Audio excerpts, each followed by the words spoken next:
from Sunday Funday PLO here at Club JAQK. You know what that means. Big pots, big action. PLO, baby.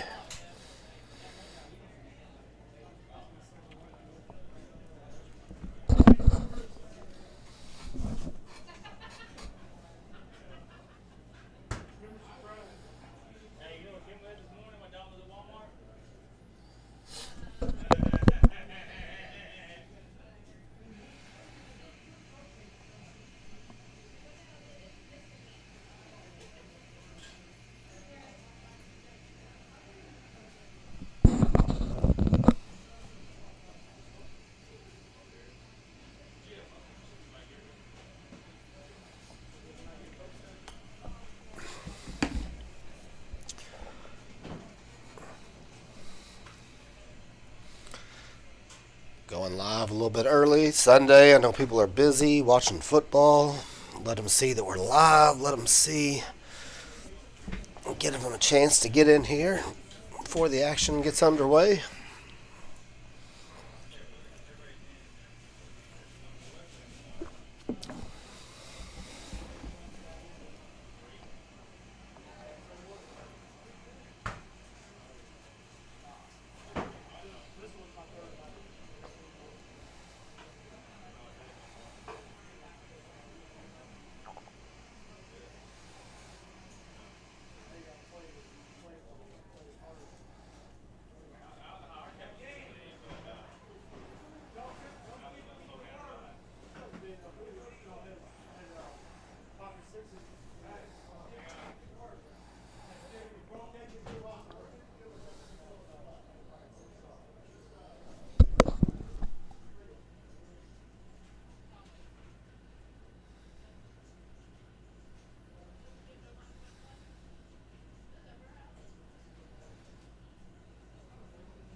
Make sure I see my countdown. Yeah. Just coming in, checking in, making sure everything's on, ready to roll for the stream. So we are 6 minutes from the action before we get down to business.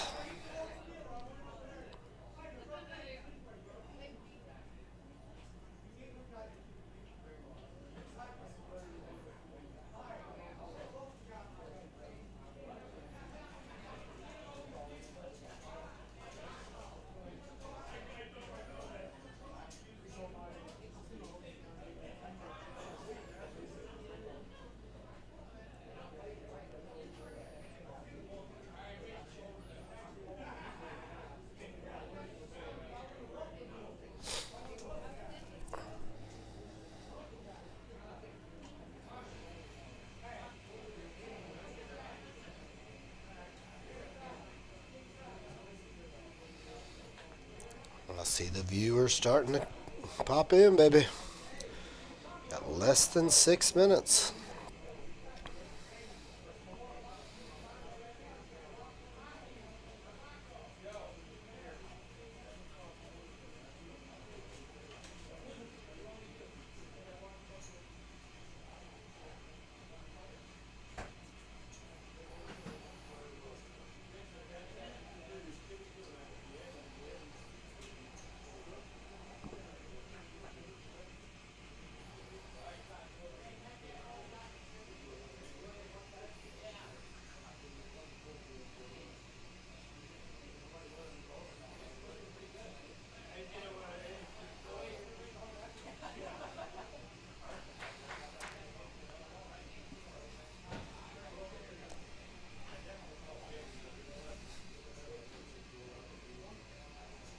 There is a tournament they're doing today. I think it's their free roll.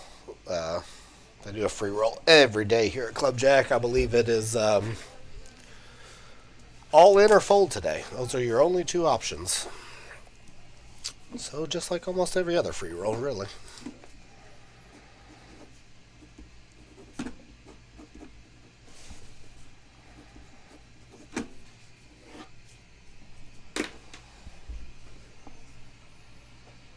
good lineup today. The Monkey Man's back. See if he can finally be on fire. Aaron Cole. Mitchell Huff watched the Friday stream yesterday. Great job by yourself and Tom calling the stream. Really enjoyed it. Thank you very much, brother. Thank you very much. My goal with the commentary is to just make it fun. You know, I get really bored watching streams where it's just 4x this and 3x that and UTG this and the cutoff should be doing this. The computer says this. Nobody cares. Nobody wants to watch that. Nobody wants to feel like they're in biology class. Let's just have fun. Poker's fun. It's supposed to be fun.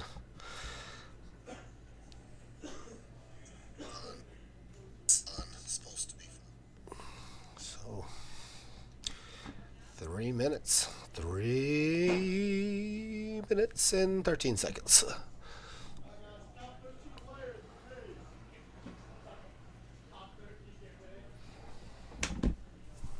Getting excited, you just know in PLO, like, you know it's coming. Big pots are inevitable.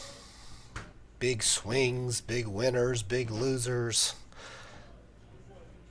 You know, and Hold'em, which is a great game as well. The hands just sometimes have to line up together in order for there to be big action pots sometimes, which we had a lot Friday night. Don't get me wrong, we had some big ones Friday, but a lot of hands have to line up sometimes in PLO. Oh, the hands will line up. Don't you worry about that.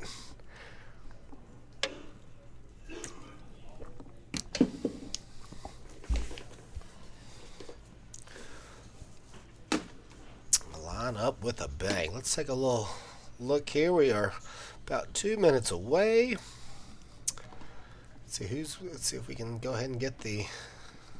This might not let me. I have to wait till we go live. I will start us off with what people are buying in for. Little starting stacks. And we will see who adds to that stack and who does not, unfortunately. Who adds to other people's stack.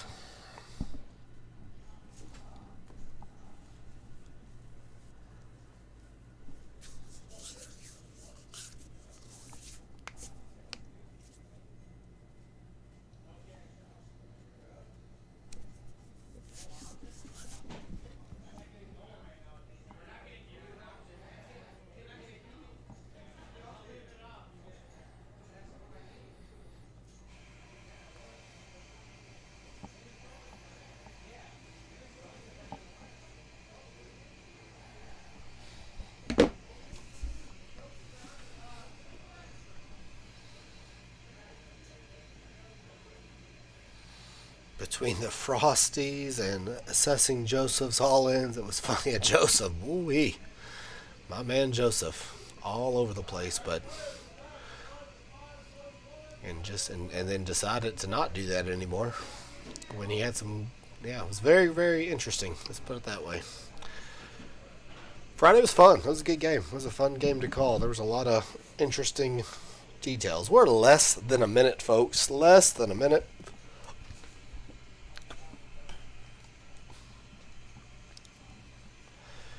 And the Frosties, they were delicious. Hadn't had a Frosty in years.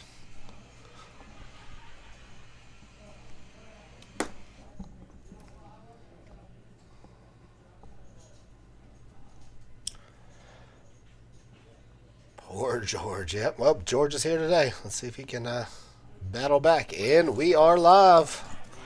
We have now entered the mean streets of the pot limit Omaha. Alright, that's what everyone's buying in for, as you can see. Sorry, let me get that back up there. Looks like Fish and Chips, whoever that is, 2,000. Baker, 1,500. George, 1,400. One more time, real quick. Ronnie, 1,200. Brad M, 1,000. Danny, 1,000. And Monkey, 1,000. So we're off. We're off and running. This is 5-5 PLO. They are probably doing a button straddle, but not sure.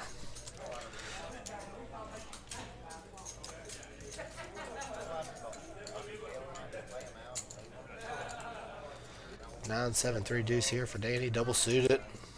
Looks like, yeah, that's like a $20 straddle maybe. Or a raise. Nothing for fish and chips. Club draw and nothing else for Danny. Yeah, but he bets it and takes it.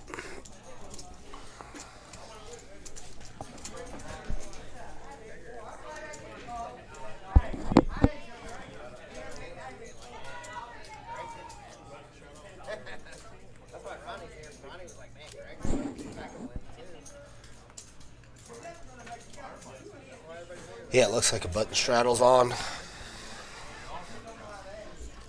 I'm assuming it is at least 10 or 15 on the button. Man, what a game. What a game. It's a shame I have to call it in here with you guys and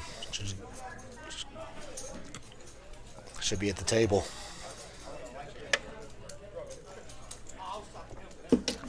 The Wicked Monkey.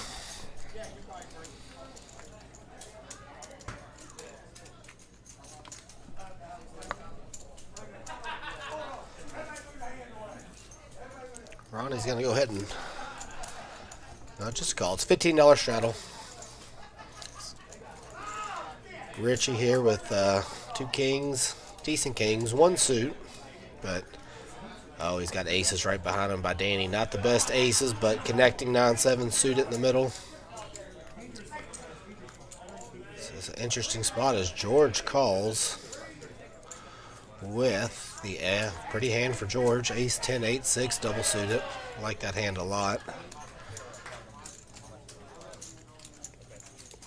Richie, I don't know if he's played with Danny enough to know just where he's just going to put him on aces. Richie's going to take the flop too. We got Jordan Miller in the booth. Still has not updated his Aaron Rodgers jersey. So I've told him he plays for the Jets now, even though he's not really playing. Not a horrible flop here for Richie with the overpair and the gut shot. Backdoor spades. As you see, he's 44% right here, 3 ways. But I don't think, yeah, Danny's going to say, you got these aces beat, you just go ahead and show me.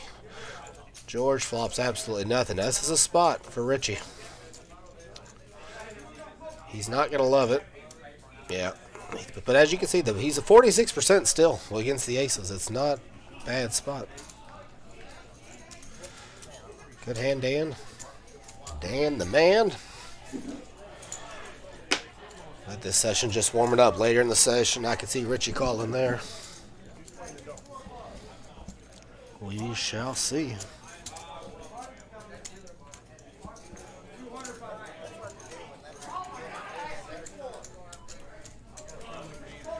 But right off the bat, as you saw, was that about a $700,000 pot?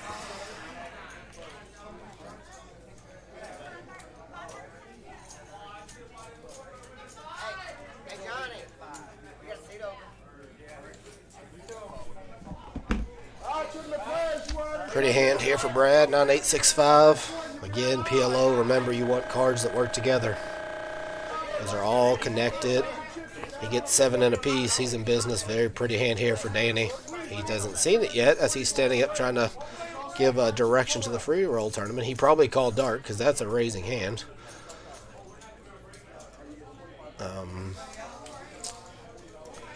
Monkey. Yeah, some good hands. It's a couple pretty hands.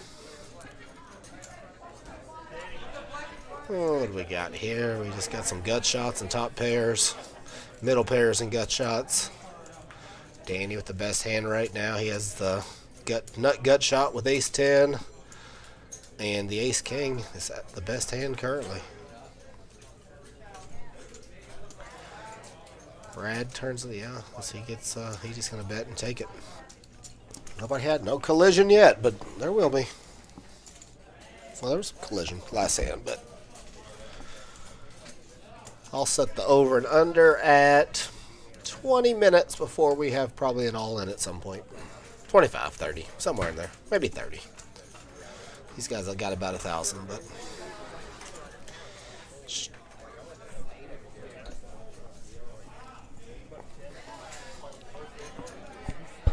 How's the mic sound, everybody? How's the mic sound? Let me know if it's too loud, not loud enough. I'll take the under. Good call there, Aaron. Good call. Especially with some of these players. Ronnie. We gave him a nickname called Cold Call Ronnie a long time ago. He likes to see what you got. Beautiful hand here for Richie. Double suited King, King, Jack 10. I mean, that's almost the best hand you can have in my opinion. Ace, Ace, Jack 10 double suited is the best hand, but this one's just as pretty. Here comes my man Ronnie with the Queen 10 non-deuce for 40. As I said. So we got a gut shot here for Ronnie with the 8. Pretty good flop. King's still good for Richie. He blocks top set. Brad flops nothing. Ronnie here with the deuce and a gutter. We're in there. Oh, sweet God in heaven. There it is. Ronnie. Go call Ronnie. Just hello. And that is F. But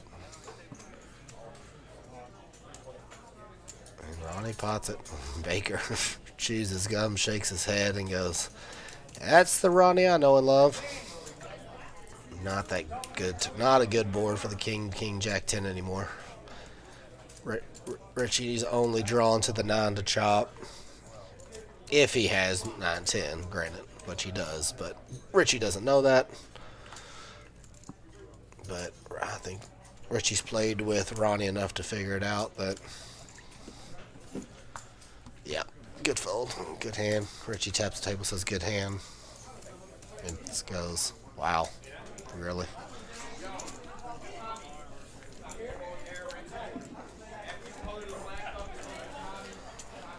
That's what my man Ronnie will do, though.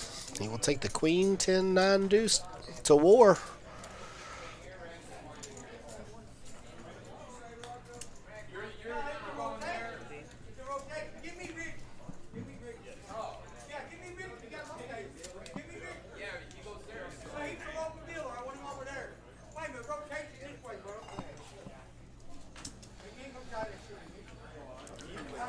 Baker catching some very playable hands here. These are, just so people know, that's a good fold. He's the first to go, but people get married to these double-suited hands. But Queen Jack 6-4, you're not really drawing to any nuts anywhere. Pretty hand here for George, though. Queen Jack 10-8 with a suit.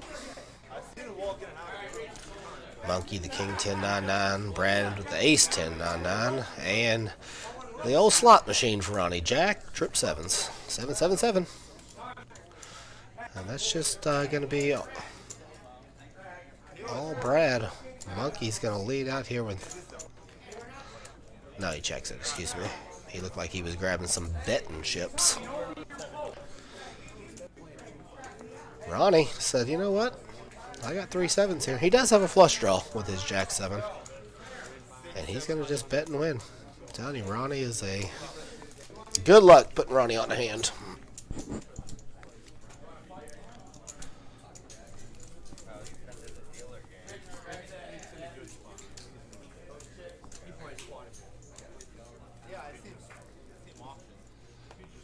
If you're in the mood to play some PLO today, as you see the lineup here, I think we have 1 seat open. We had one person that was scheduled to play on the stream today that had to cancel, so there is an open seat.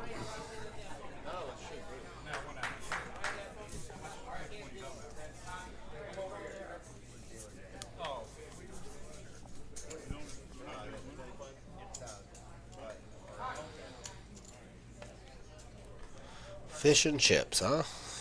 Sounds pretty delicious right about now. Jack 7-6-6, double suited for George. Monkey is in there with the 9-3-4-5. Ronnie with the queens. Baker gets his normal kings again. A little better, a little less than the king, king, jack 10. So here comes some interference. Top two here for fish and chips, 9s and 5s. Open ended with George with 6, 6, 6, 7. Bottom, no, 3 pair for the monkey man, the wicked monkey. George just folds the open ended. Let's see what the wicked monkey wants to do. He just calls with 3 pair. Ronnie has queens and a 4.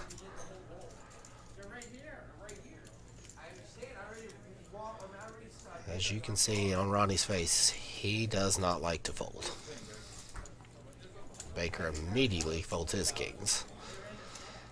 And then there's a all-purpose brick. Gives monkey open-ended now. So now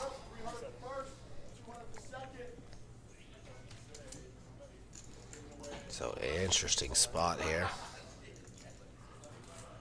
Wow, monkey ships it. They get it all in. Pretty good spot here for monkey. He's really only dodging a 7. Ace 6 4. He scoops.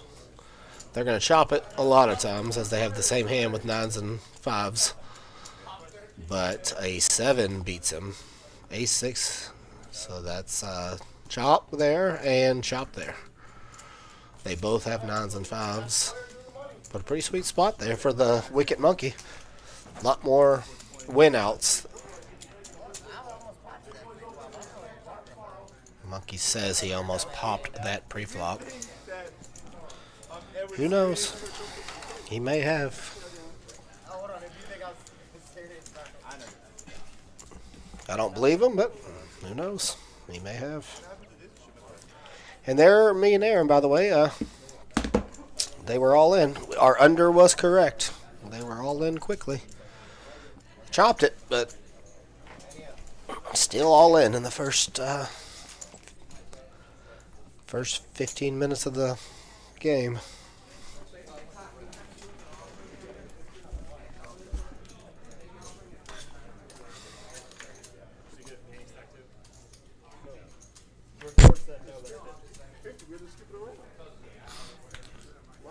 Georgie putting a hoodie on.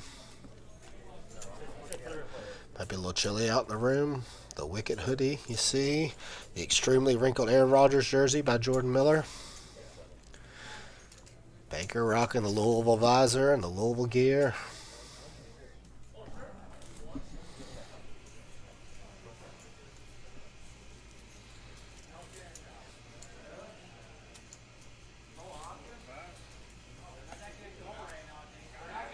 No straddle here, so limp city.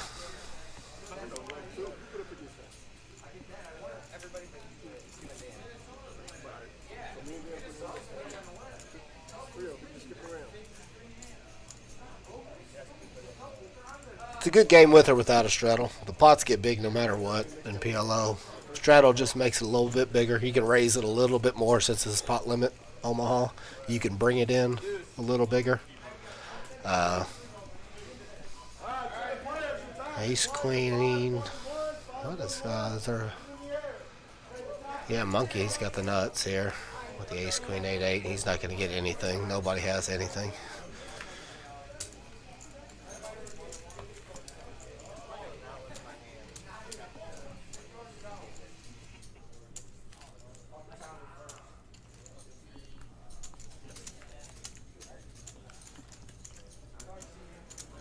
Dan the man's back.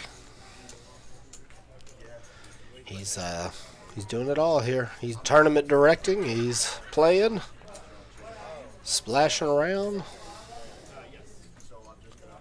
Today's the first version, I think, of a tournament. That's why he's having to run over and explain the rules a lot. That all-in or fold tournament.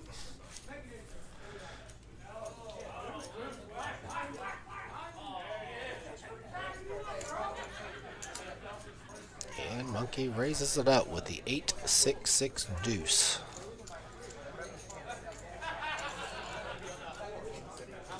Gets called by the queen jack deuce deuce. Ronnie folds. Baker's out. Dan the man's in with the king queen king 10-10-5.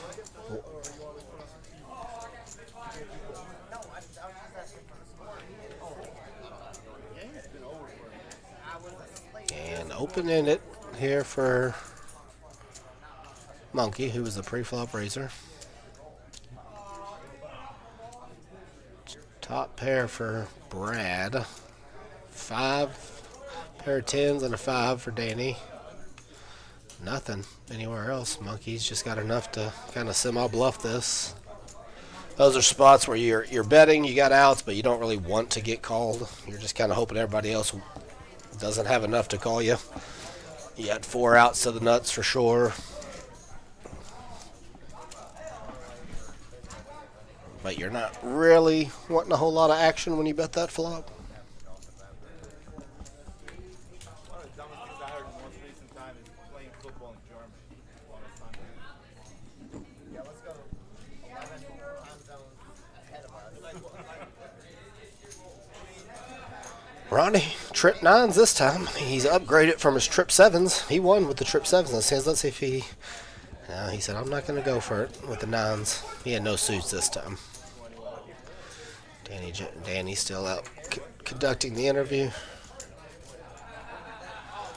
Fish and chips with a beautiful high-low hand here. Ace 3, 4, 5, but we're not playing high-low.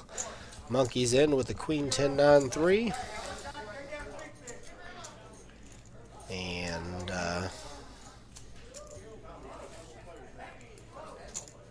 got nothing. Monkey flops top pair. Best hand. Nothing at all for some nice backdoors. A lot of good turn cards for 6 and under is a good turn card. Heart's a good turn card. Top 2 though for Monkey. And so this is going to be interesting. He does check back the nut flush draw, nothing else, and he completely breaks it, but he is going to bet it. He gets Monkey to fall off the best hand. He gets him off queens and 10s. Nicely done from Fish and Chips.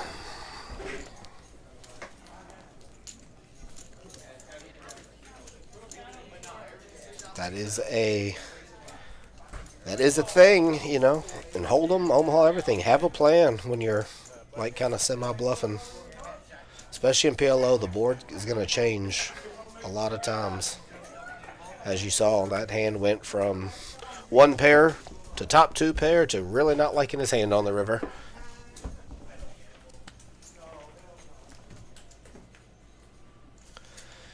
And Brad's in there. It's 8, 6, 4 deuce, no suits. 10, 8, 7 deuce, double suited for Ronnie. Double suited jacks for Baker, pretty hand. Jack, Jack, 10, 3. If that 3 was an 8 or 9, we would be in the raising business. Very pretty hand for Fish and Chips here. Ace, King, Jack, 9 with the nut spades. George bumps it up with the 10, 9, 6, 4 double suited. So here you guys are going to see it's going to be a multi-way pot. Everybody's got a hand they can play and see a flop with. And the pot is 260.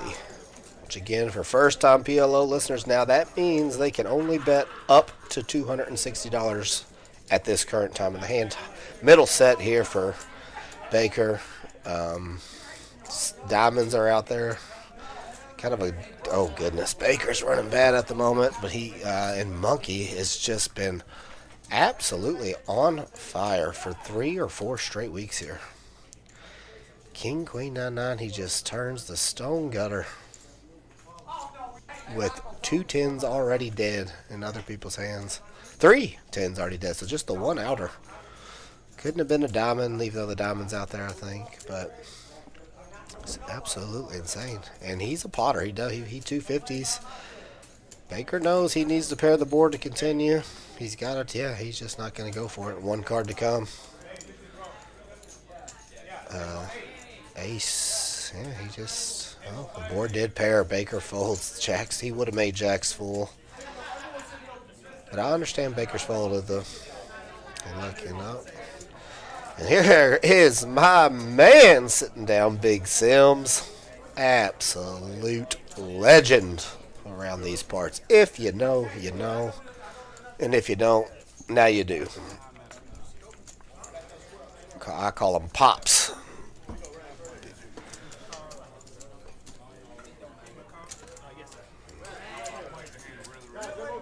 All right, let's see some stacks here. See what old Big Sims is buying in for. It's not registering yet. Looks like 800 is what it looks like.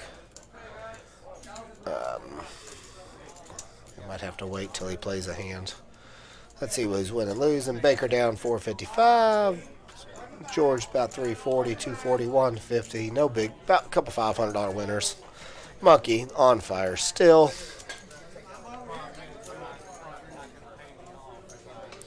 There's Big G. Let's see what he bought in for. Looks like Big G's in for 1,000. So that's where we currently stand. The man, the myth, the legend, and Ronnie with what a gorgeous hand. Ace, ace, 10, 10, double suited. I'd like to bet the pot, please, Diller. Yep.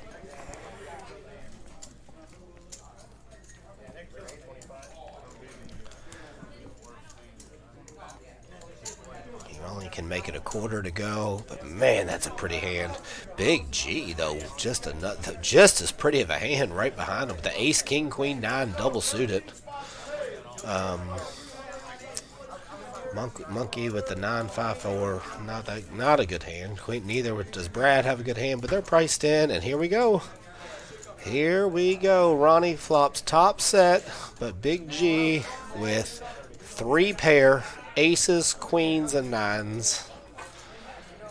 He's gonna be weary though. He does have, that is the pre-flop raiser, and he is just bombing when the ace flops. Like he ain't scared of it. I just backdoor nut hearts for Big G. I just don't see how he's gonna fold it.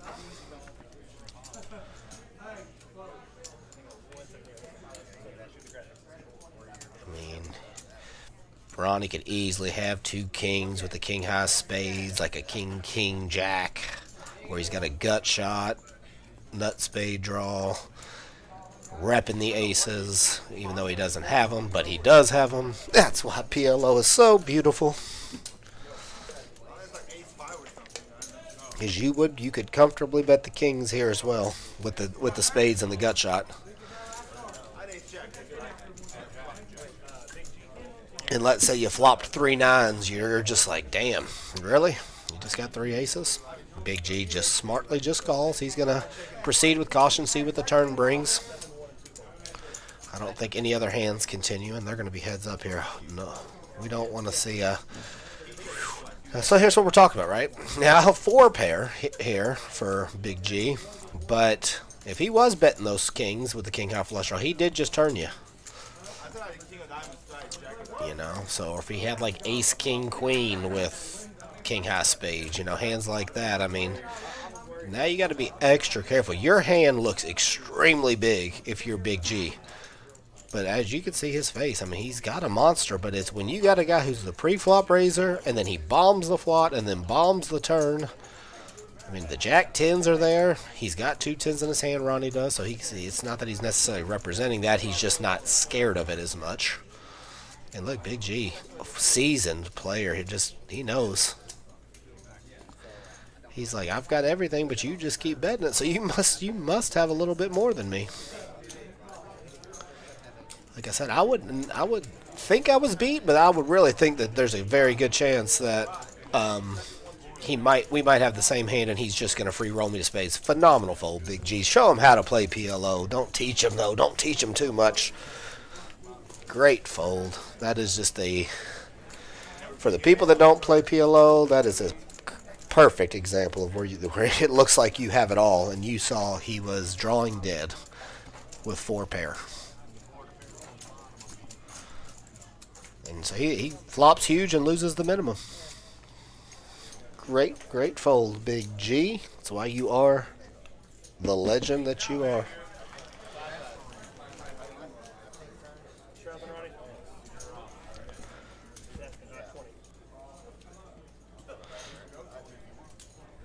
I'm solo in the booth today, by the way, so you guys keep me company in the chat. I need to go to the multi-show. I might be missing some comments. I only had the Facebook chat on. Let me see what's going on. Okay, we're caught up. I got the multi-stream chat popping now. You guys keep me Pretty hand here, decent hand here for Danny with ace, king, queen, 7, diamonds, 8, 5, 4, 4. Ace, queen, jack, 4. Diamonds are plenty. Gut shot here for Danny. Open-ended for Ronnie. Absolutely nothing for fish and chips. But the pair of 4s, I believe, is the best hand, believe it or not. But not going to hold up. Ronnie with ace, queen, jack. Fun spots in PLO again. They both have nothing. We have a gut shot, and we have open-ended and ace high on the other side. And they just check it down, and ace king gets to win it. It's a lot of those situations where it's draw versus draw. It's whoever plays their draw harder wins the pot.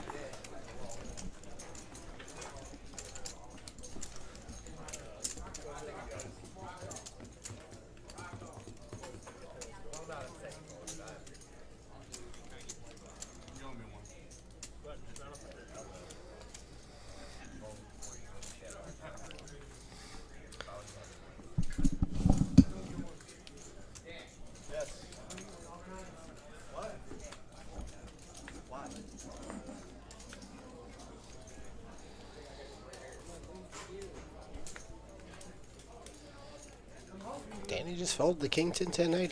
That must be because he had to go do something. It's a pretty good hand to play. Another good hand for Big G right here. The ace king 10 5.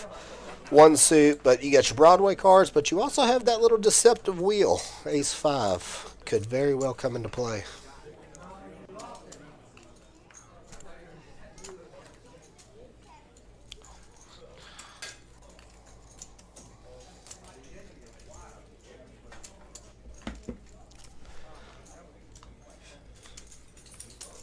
Fish and chips raises it up to queen, queen, 9, 3. He's got the queens working for him.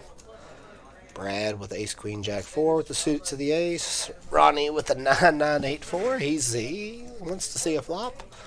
Baker, jack, 8, 5, 3 double.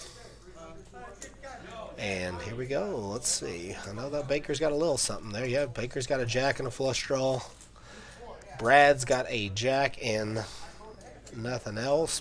And here we go. Fish and chips just going to go. He's just going to go for it with these queens. I don't think Baker is going to fold this one. He going to go crazy. You ain't got the nut flush draw. Your flush draw's 5 high. He might fold it even. Yeah. Those are those spots, you know. Like if he's got aces with clubs, you're drawn to 2 pair, and when you hit your club, you don't really know what to do.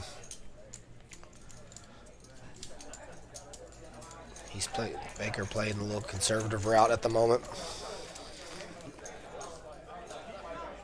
Nothing wrong with that. You can find a better spot than that where you want to be in a spot where you know your clubs are good right there.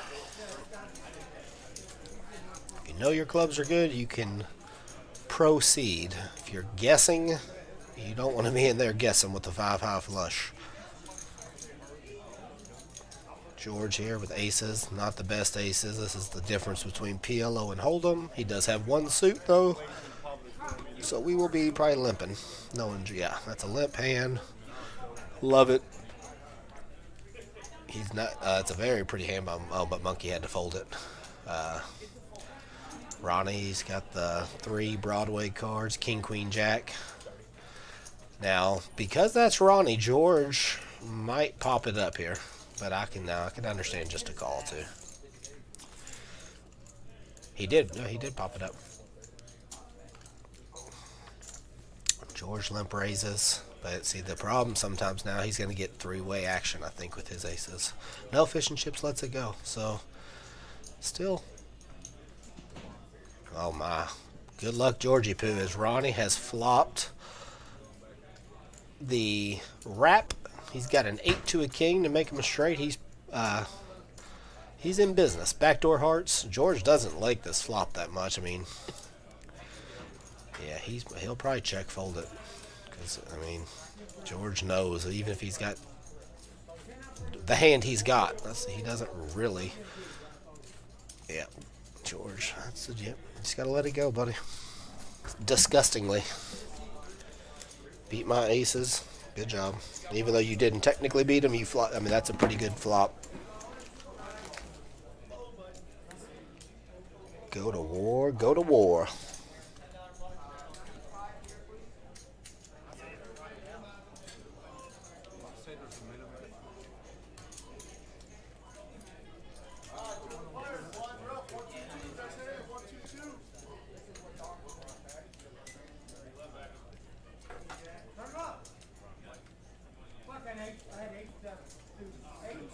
You hear the rags man in the back. Where's How could you miss that voice?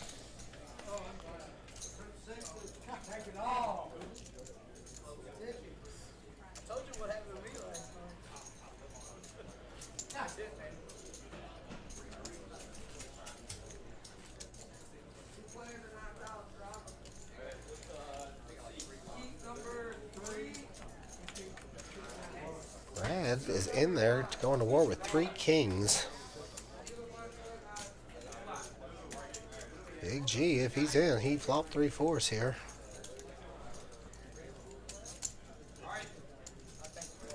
Baker's going to bet his 2 jacks. And Big G said, take these 2 jacks. You're at Club JAQK, but your 2 jacks are no good. It's not a bad stab, though, by Baker. You got, I mean, you almost have to have a 4 to continue. He ran into one.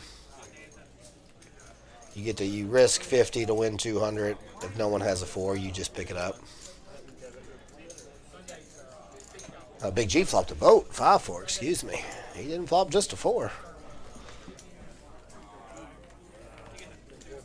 All right, nice hand there for Big G. But just so you understand what Baker's doing there, it's a good play. It's just sometimes sometimes the 5-4 just calls right there too because they're trying to get cute, and you spike a jack, and then you get L double up O. Let's see where we're at here real quick before the hand gets started. Oh, well, I'll do the win. There it is. I'll do the win-loss after this hand, everybody.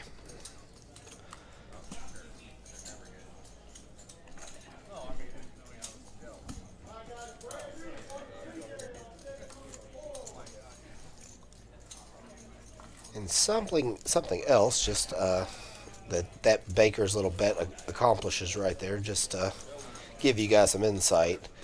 It's shows that when he leads out into some of these flops that he don't really have it. So when he bets out later with some of these, when he does have it, he's going to get some action. He's showing that he's willing to, kind of go out on a limb in some spots with nothing. So then when he flops 5s full right there, even if someone just had a 4, he's going to get a lot of action. So there's a method to the people's style of play. Some people look at it as, you're just setting $50 on fire right there, and that's not always the case. Play the long game sometimes. Georgie with the straddle on the button. Oh, let me get that. I'll get the win-loss in a second.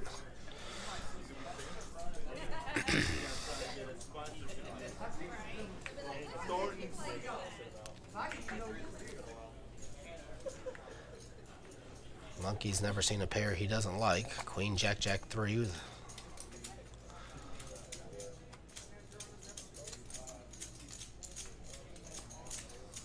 Queen 10, 8, 5 for Brad. Pretty hand. Ronnie will be in with the King 10, 7, 6. 1 suit. Baker folds a flush. 4 hearts in his hand. Joke. Pretty hand for George. I like George's hand better than everyone else's. George and Brad's. So 9s and 4s for George. Gut shot somewhere. Yep, George. Everyone checks. And the monkey's got intentions here. I don't believe he's calling because he thinks his jacks are too good.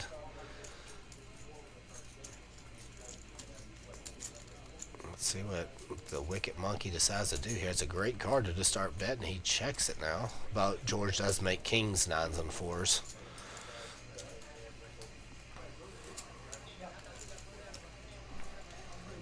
That's 110, and Monkey folds it. I don't know what Monkey was trying to hit there.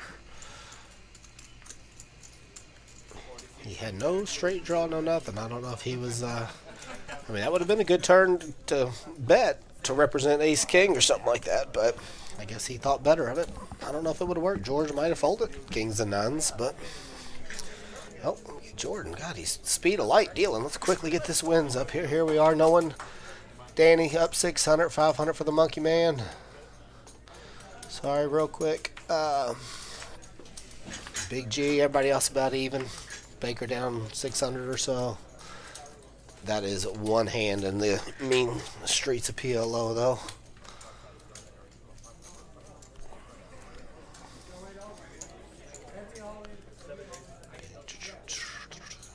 Fish and Chips got him a good hand. Yep, 50. George. Fish and Chips playing very aggressive pre-flop. He's bloating the pots. He wants to. So that's a strategy a lot of people use. They like to make the pots bigger pre-flop, and then they get to put more pressure post-flop because they can bet more.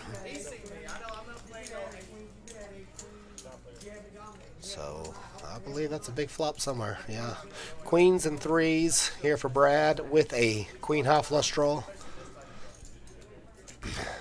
Checks all the way around. Queens full. Right on the turn for Brad. Nobody else has anything. You're almost better off checking here to let someone else bluff, or he's going to bet the heart. George does make a 9 high flush on the river, but George is not the guy to usually pay this off. Yeah, just a snap fold. I'm going to take a quick trip to the little boys' room and be right back.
And I'm back. I told you I was going to be a quick one. Right back to Ronnie flopping the Stone Cold Nuts. And just for your information, I did not wash my hands, but I did do the hand sanitizer route, so don't you worry. Quicker. Actually, the sink's broken here in the men's restroom at Club JAQK. So I had to go the hand sanitizer route, but still feel clean.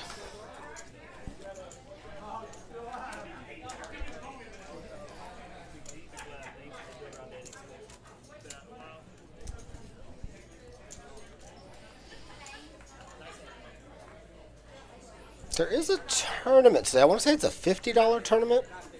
I don't know what time it starts. It might be 7 o'clock tonight. Or maybe their tournament tonight's the 125, where Big Boy has won 10 out of 20 7 o'clock tournaments at Club JAQK. 10 out of 20. He's gotten top 3 like 5 other times. I mean, the guy is just a luck box machine. But they do put a bounty on his head every night. Like, I think he's on him specifically. You come at the 7 o'clock tourney, 7:30 tournament tonight, and you bust him. I think it's $200, $220. They bump it every time he wins a tournament. So he won a tournament last night, so probably 200 something bucks. Pretty hand for Brad. He's king, king, queen. Oh, those are the flops you just absolutely despise with all cards. And Monkey does it again. Takes the 10-9-9-6 and makes tens full. Against the ace, king, king, queen. How does he do it?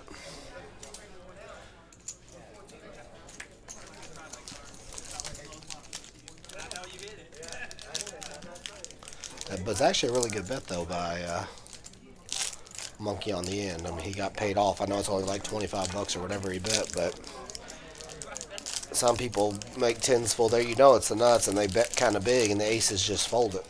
So he bet a number that aces did call, so that was a good bet by the wicked Monkey.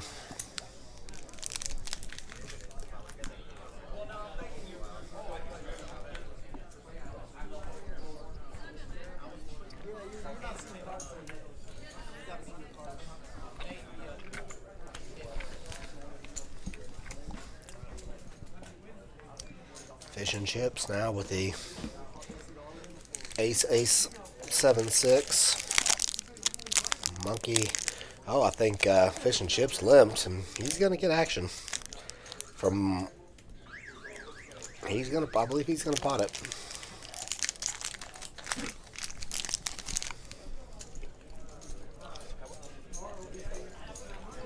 No, I think he just called.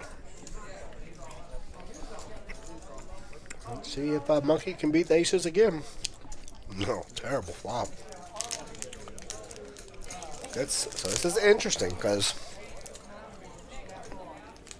nobody likes this flop, but Ronnie has 2 tens in his hands. I mean, this is all Ronnie's if he wants it. Yeah, good bet, Ronnie. Very good bet. He's got 2 tens in his hands. He knows no one has Jack 10 at this point when it checks to him twice. I mean, most likely, I shouldn't say nobody does, but and he just takes the worst hand and wins. Very important part of the game with Omaha. Blockers but I'm surprised that old Fish and Chips didn't put the raise in there 3, and he would have got it'd been interesting though. He probably would have got called by both, and then he would have had to just close his eyes and pray on the flop. But he might have got it all in versus the wicked Monkey heads up with kings and doubled on up. Lucas Emerson. How Ronnie's avatar doesn't say code call. I'll never. That's right, baby. Cold call Ronnie. If I was in charge of that, I would have. I would have had code call on there. Absolutely accurate. Cold call Ronnie. You know how much money in my life I've lost trying to bluff cold call Ronnie? Note to self, note to yourselves, do not bluff a man with the nickname Cold Call Ronnie. You're better off lighting your money on fire.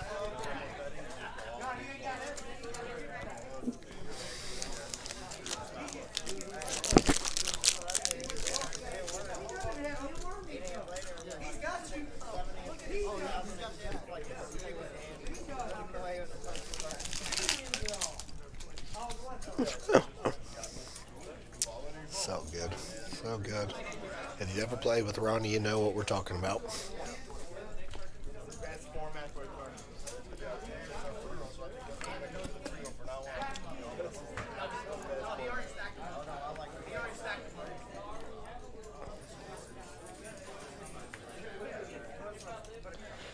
Decent, pretty good kings here for George. One suit, he's got the 6-7. Just in case the flop decides to go somewhere in the middle. Brad, did he? Baker's got ace jack 3-3. 15. Nobody's raised it.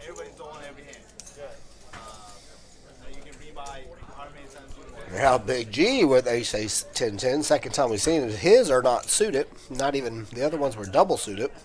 Pretty good hand here for Fish and Chips. Queen 10, 7-8. Especially, I mean, you're putting pre-flop razors on bigger pairs. That hand plays pretty damn good against aces. Problem is you're gonna go 5 ways to the flop. But here we go. $700 pot pre-flop. Man, Baker's almost priced in, but I mean, you don't. How much does he have to call here? Yeah, he's like, God, I don't want to call with the ace jack 3-3, but I almost have to. Yeah, it's just, and he does. I mean, he's 11%, but he only had to call 115 to now win 1,000, 10 to 1, about 9 to 1 ish, whatever. Here we go, Queen, Queen 4, and look at this. Fish and chips. I told you he just flopped. Yeah, he flops. He's on the button too. So interesting. I don't think Big G's gonna fall for it. And that's a good flop. No one has really anything to compete with besides George and Big Sims, but they're not gonna go over 2 queens. So he bets it. He pots it and just takes it down. I told you I like that hand pre-flop. What's that? How? Ron Howard, or Howard Ron is coming up as either way. I hope Big G wins the money. You can't beat experience. Now Big G is. Big G's the man. I call him Pops. Pops is. He's already made some really good folds. Which sometimes is just as good as winning the pots. Losing the minimum when you're second best is a real skill in poker.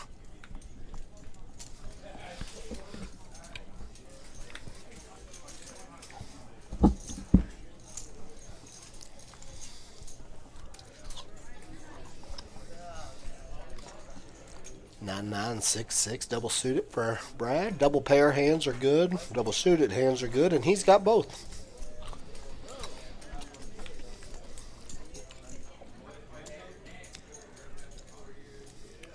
No one has hearts. No one has much of anything here. No one has a deuce. These are the ones that just check around usually because no one has nothing. Everybody's scared someone's slow playing something somewhere. And he makes 6s full in the end. Good to have those pairs in your hand, Brad. But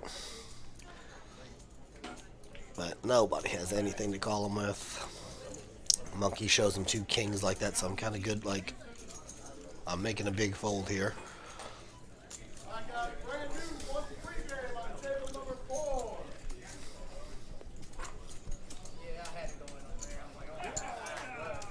Yeah, people just...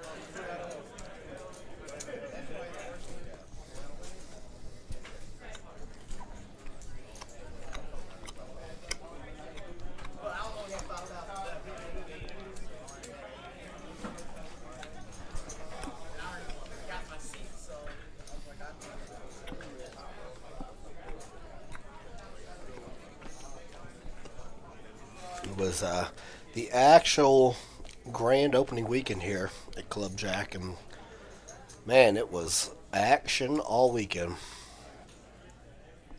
Action all weekend. Friday was people everywhere, every table full. A lot of giveaways, a lot of prizes.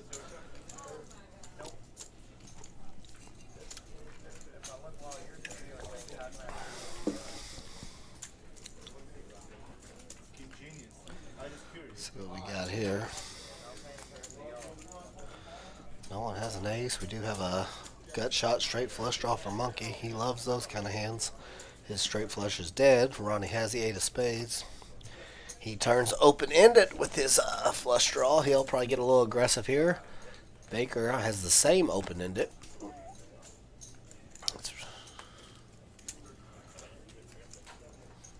don't know if Baker will continue. Nah, Baker ain't gonna chase. Head with 1 card to come. You don't want to hit it with a spade. Lose $10, $15, whatever it was, and move on to the next hand.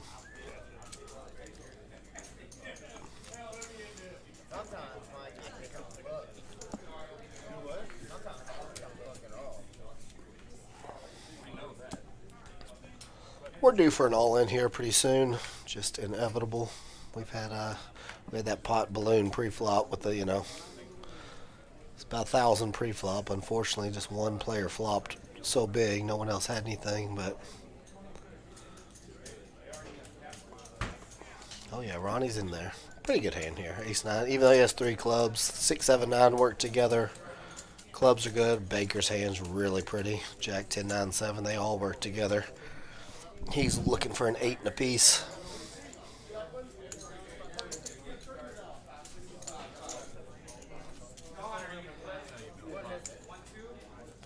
Big G in there with the kings, suited with the ace.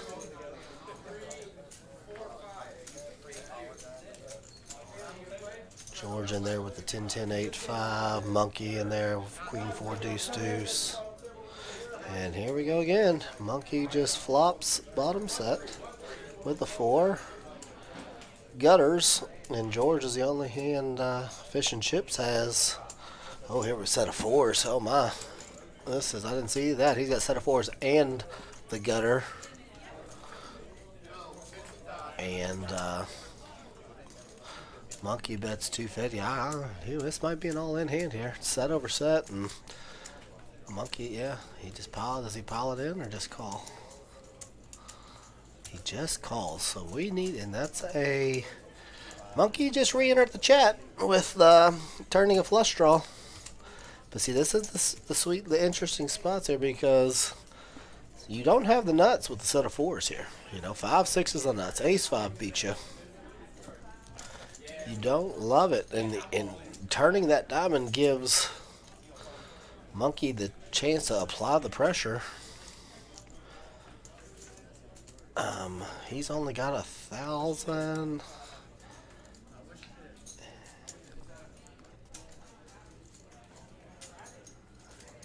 Interesting spot here for Fish and Chips. I mean, I get it. I get it if he folds. I get it if he puts it in. I might have put it in on the flop, and even though if you're going to keep playing the hand and then just run it twice if he actually has the straight. But look at that. Monkey takes the worst hand and wins it again. He was in just in horrible shape on the flop. Gets lucky and turns the diamond, but then plays it aggressively because he was the aggressor with the deuces to begin with. He did not have the straight. But well done. Let's see. If he doesn't turn the diamond, I don't think that continues.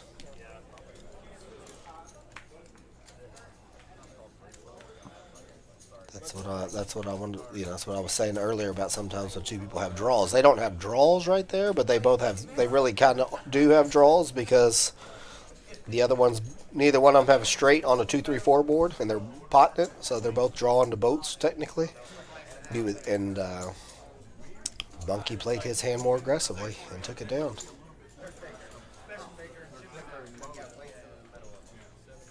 That must have been Chips playing because I think the Fish would have been all in on the flop with top set.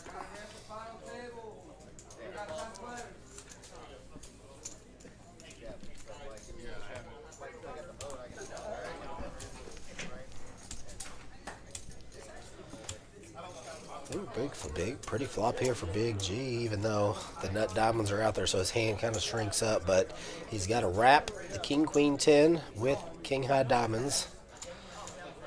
Unfortunately, Fish and Chips has the nut diamonds right behind him and an ace, but he still got that wrap. Cold call Ronnie with a double gutter here, so he's got a 10 for the nuts and a deuce for the nuts. So what do you think he's gonna do? You get it. Call. Baker, just an ace. Bye-bye. So look at that turn. Brick. For all the draws, ace 6 is the best hand, but these are the ones that freeze all the action unless Ronnie decides to turn his hand to a bluff. Does not. And then there's the diamond. Let's see, poor Big G here. He's going to probably proceed with caution. He checks it. Did the Fish and Chips go small? Yeah, he went real small. Big G's going to pay that off. Don't blame him. He's going to get the bad news. It's not a boat, Big G, but it is the nut flush. But I completely understand seeing that for $70. That was a very good bet by Fish and Chips. Kept the king high flush in there. I was talking about that earlier with the monkey. He sometimes just even if you have the best, know you have the best hand right there, you gotta bet an amount that your opponent's hand can call if you want to make any more money in the hand. Because if you go just potting it right there with a nut flush, nothing's gonna really call you. King high flush ain't gonna call you with the board paired. So you gotta size correctly. Well, I think my cards have changed on me twice. I looked at my hand and it wasn't like, I'm getting old, bitch. Somebody like.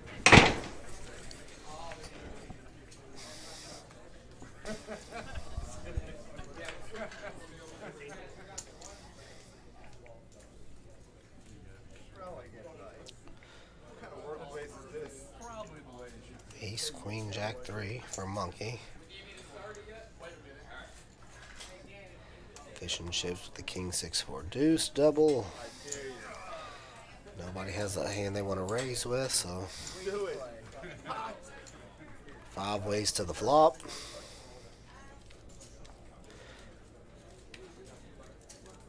Nobody flops a flush. Monkey has the dry ace. I mean, nobody really has anything here. 8s and 6s for Baker.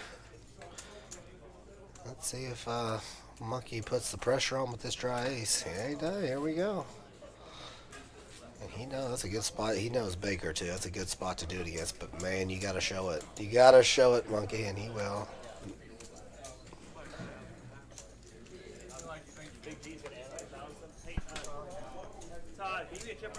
Good hand, Monkey. Good play there. He knows Baker. That's a great person to do it against because Baker's not going to get out of line. Pot's not big enough to even really get out of line over. So, but that's another spot where Monkey picks up $100-something bucks. $100 is a lot of money, Well, it used to be. Get you a couple carton of eggs and a couple of gallons of gas nowadays, but.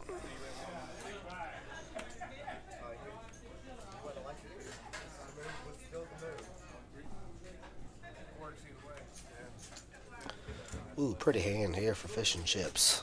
Ace, king, 10-6. Double suited to the ace and the king. Monkey's in there with the jack 9-7-5. Another pretty hand there for Brad. The jack 10-9-4. Ronnie with his usual trips. This time he said, yeah, I'm going to play him. No, he wants to. You can see. So Ronnie does not like to fold. He just, even with 3 of a kind in his hand. His initial reaction was to grab calling chips. He said, hey, there's always one queen left, Ronnie? Big flop here for jacks and 7s. Nuts for Brad with a redraw. He's got the 9-10 straight. Gutter and nut clubs for fish and chips. Monkey has jacks and 7s and a gutter. He let out. Brad raises it. Fish and chips calls. I think the wicked Monkey's going to get off the hook here. Yep. Little filler bet. You found out where you were at, but when this Monkey's been on fire for 3 weeks, he might try. Yep, he ain't going to try and fill up. So, complete brick here.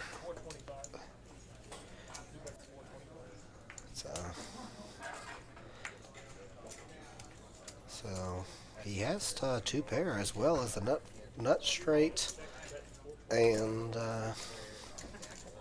9 high clubs. He just pots it and takes it down though. Nut clubs fold the turn.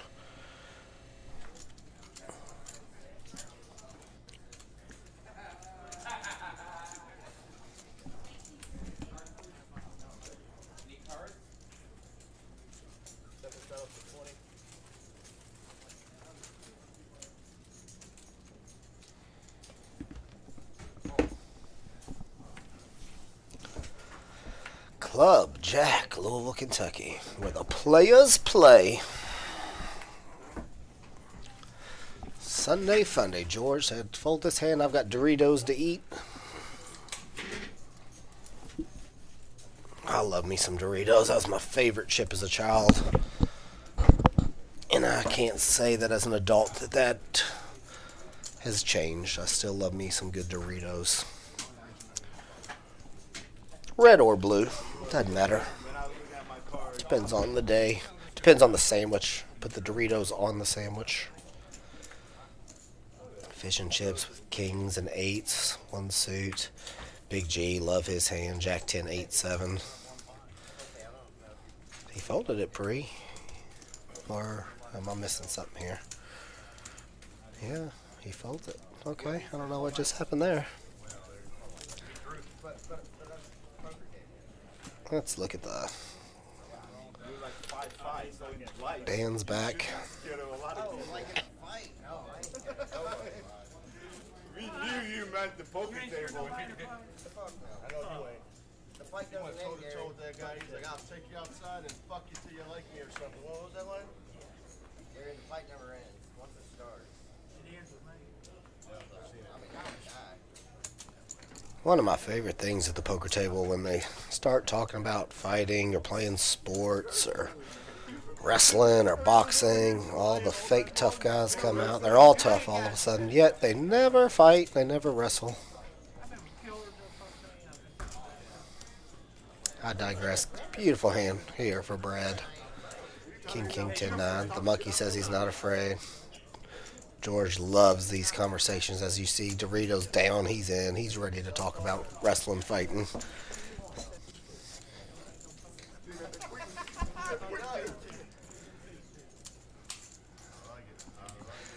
Here we go. Here we don't know some of these hands, but top set for Brad. Draw heavy board, so he's gonna 50. Danny's in. What do you throw? Lollipops?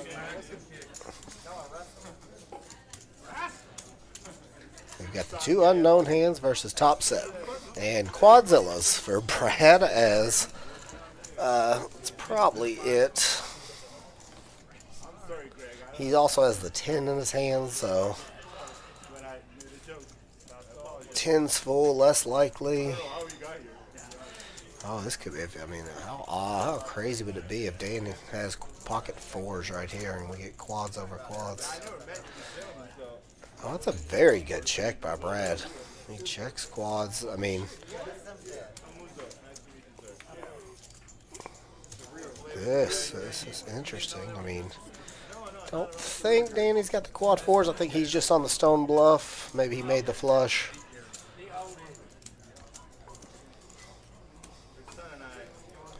Yeah, you still got quads, Brad. It's time to get your raisin pants on. What just happened here? Did he just call? Is the board wrong? I got quad kings. He just called the river with quad kings.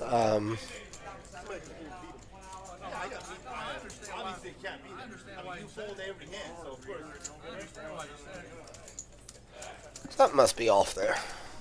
Maybe he raised and Dan called, or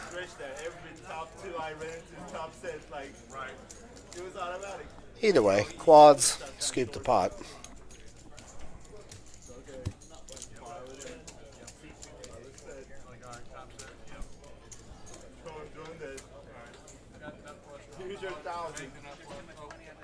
Good check on the river. Like I said, if Dan was bluffing, great. If he made the flush, you got a little bet out of him.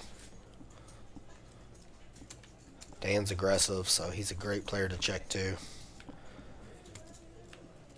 Why don't you get kings one time in your life, Brad, or back-to-back here? Not making quads this time, but Ronnie's got another king next to you.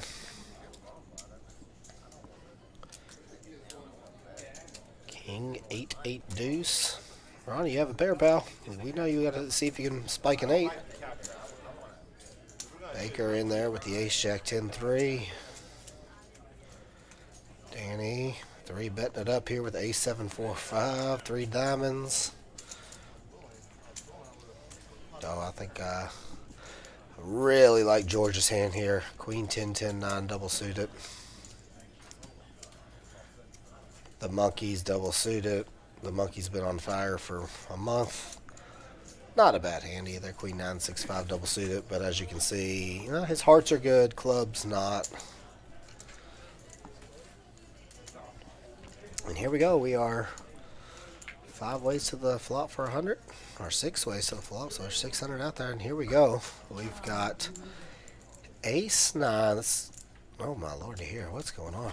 This is big flop. Yeah, we're going to get some action here. As Baker has opened it in a flush draw.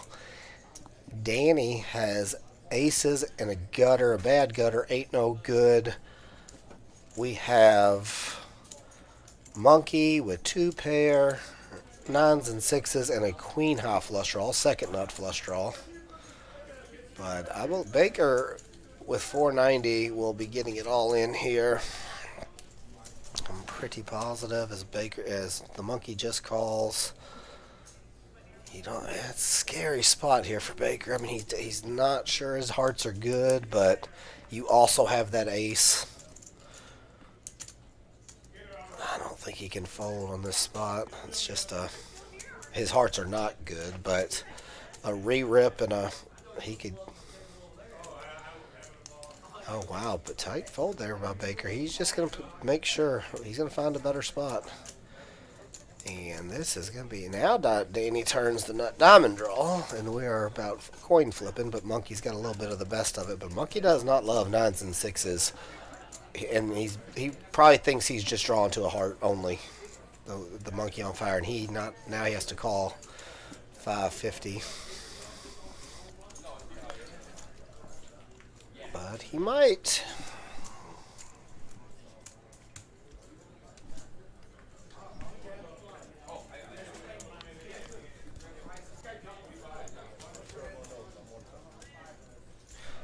I think he said, just so you know, it's one time. So chase your flush draw wisely, Monkey.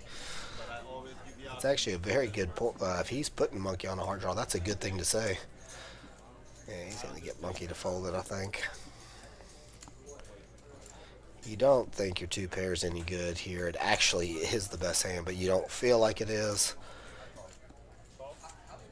He does call. They go once. Oh, here we go. Over a $2,500 pot here.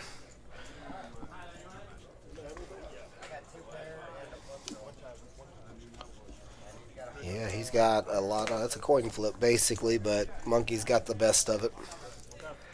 Any 7-5-4 ace or a diamond for, and that is Dan the man.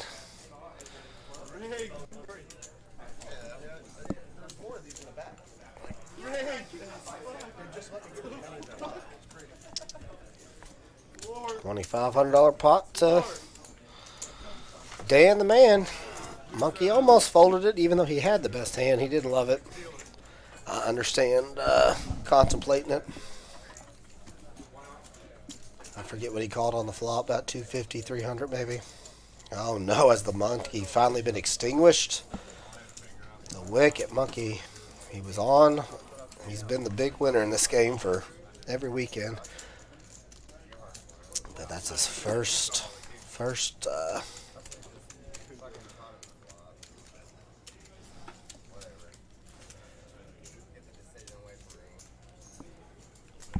I can't remember the river. What did Baker end up with there? Would he have hit? No, 10 of diamonds on the river. Yeah, he would have won. He would have beat Monkey. If Baker goes all in, Baker had ace, jack, 10. He would have made aces and 10s and beat Monkey. If he just shoves the flop, I don't believe Dan continues on the flop. So Baker would get the full double through Monkey if Monkey would have called him, which he probably would have on the flop. They might have ran it twice, but Baker would have won the first one. I knew we were due for an all-in. Danny here, right back with the King's ace. Baker. Fish and chips with the queens and 4s.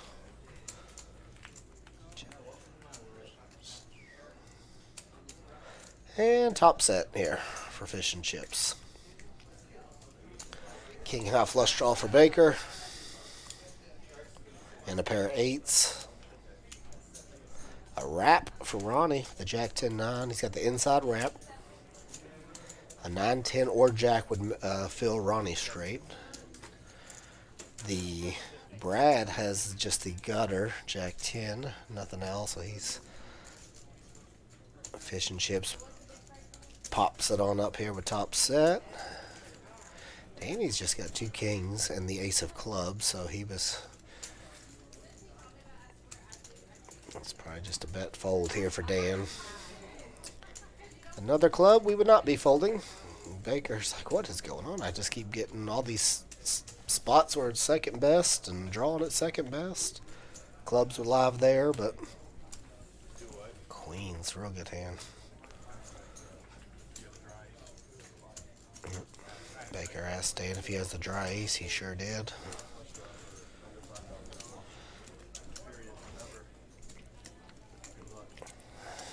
No, you did. Neither do I.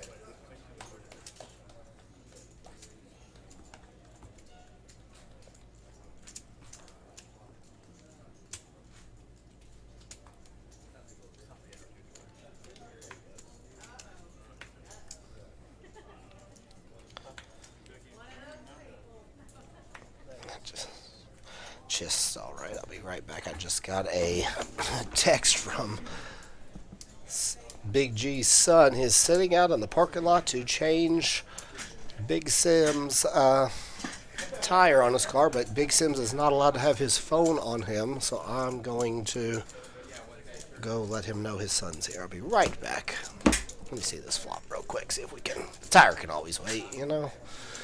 We're going... Queens aplenty. Good try. Good try. I know, it does. It does. Heads up.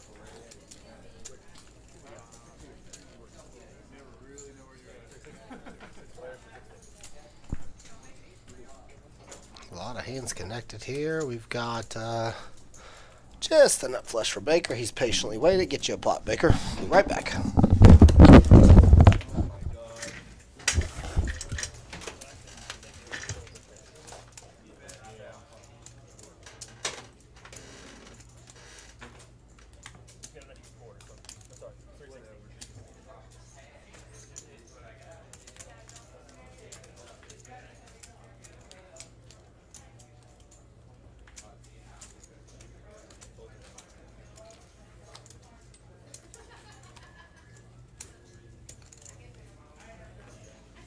Side application paid off.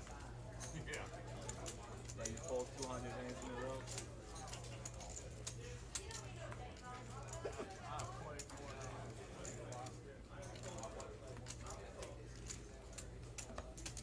Not more than you. Do what? I said not more than you. Yeah, that's difficult to do.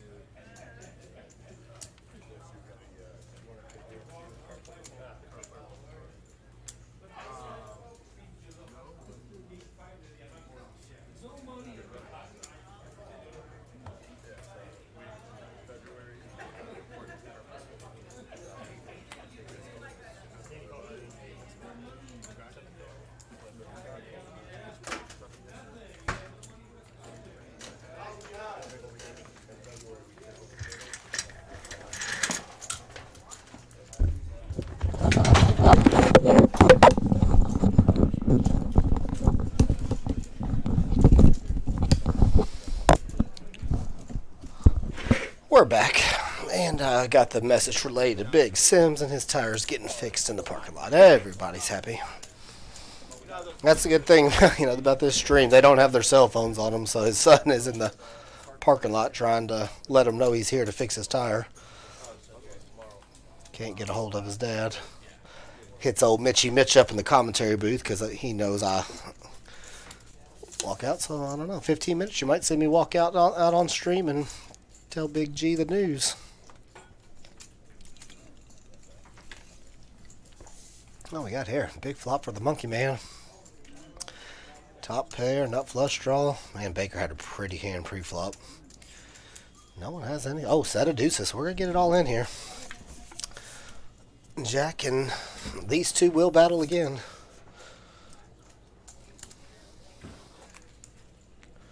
God, beautiful hand, Baker. Ace, king, 10, 9, double suited. Get it in there, girl. Are they going to run it once or twice? My man Dan don't fold sets. Now, Dan's in really good shape here. set for just a flush draw. All in again. This is the Dan and Monkey show right now. They said once, I believe. Let's see if they trade the chips back and forth. Dan's in a pretty good spot this time. And turn 2 pair. Outs now. And deuce is full. Dan the man. The monk he finally brought his fire extinguisher. The wicked monkey. Dan on fire now.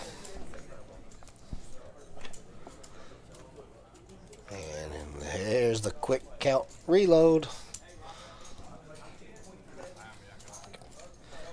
Completely understandable hand there.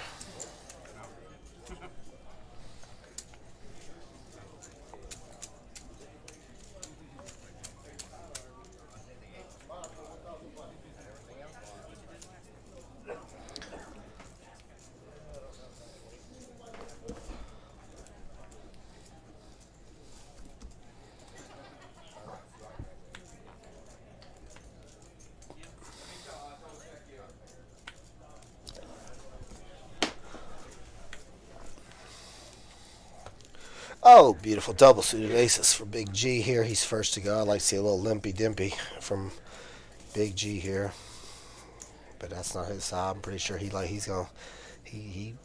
the hand. He's gonna put the money in.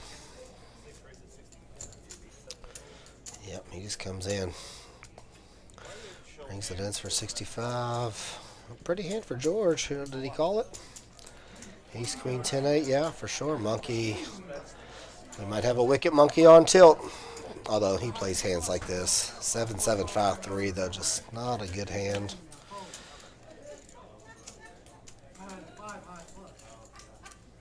And if Dan's in there, watch out, monkey. You might as well just fold now.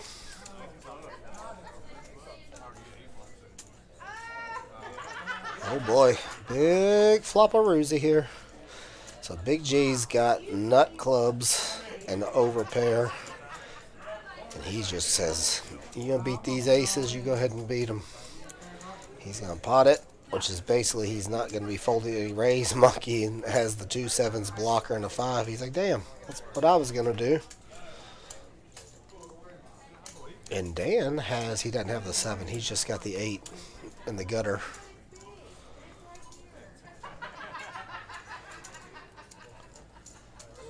And take it down, Big G. It's not your favorite flop in the world with 9-8-5 with 4 ways, but with those 2 clubs are awfully, makes it a lot easier to bet. And as you can see, I mean, even if you flop 2 pair right there, you don't want it, you don't like it.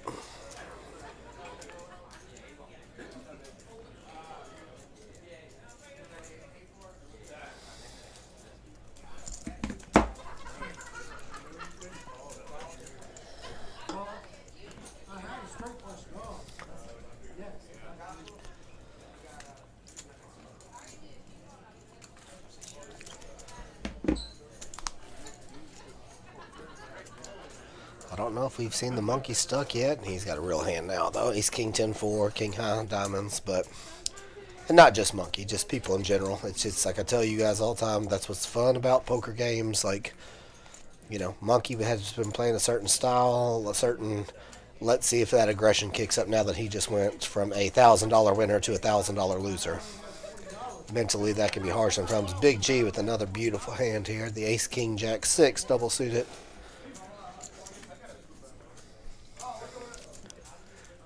It's like the poker gods are taking it easy on old Big G. They know he's got a flat tire in the parking lot. They said, hey, let us give you some cards to play. Flop's nothing, though. And Brad does flop top 2 pair here with queens and 8s. Backdoor spades. Baker can't continue. Monkey's got nothing. Danny's got nothing. Big G's got nothing. And that's it. Just queens and 8s. Take it down.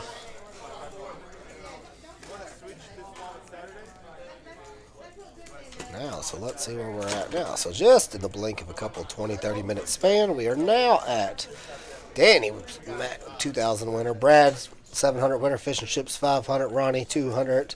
Everybody else is in Stuckville. Big G, 485. Baker, 900. George, about 1,000. And Monkey Stuck, about 1,000. So let's see where that goes from here. To be continued. Early, still early in the session. PLO's fortunes can change on a dime. I've seen some of the sickest spin ups of my life in PLO. We get PLO on Saturday, so it's just not live stream.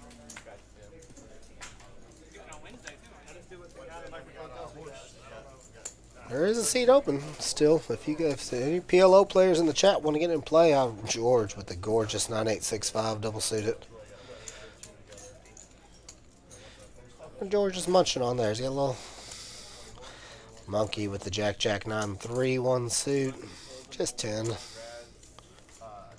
Baker with the itty bitty cards and the pair of ducks. Danny with the Queen 8-7-4. And here we go. Not too many hands. I really like George's hand the most. 9-8-6-5 double. He flops nothing. He does flop a flush draw, but Ronnie just flops the stone cold nuts with the ace queen here. Backdoor diamonds. Nothing anywhere for anyone else besides George, but George ain't gonna get married to a 8 high flush draw. I can see he's just gonna probably fold it. Oh, and set of jacks, excuse me. Monkey does have a set of jacks. And that's a really bad turn card for Ronnie's hand here. Scared of hearts. He's sure. And Monkey's back. But he's not going to go. Does he check it here? Yeah, good check. But I like the check there by Monkey. Ronnie didn't go for it. But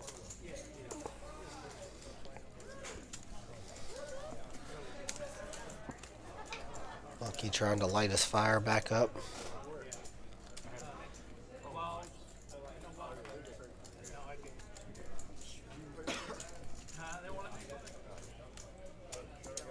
Unfortunate run out there for Ronnie. He hated it every turn of the card there.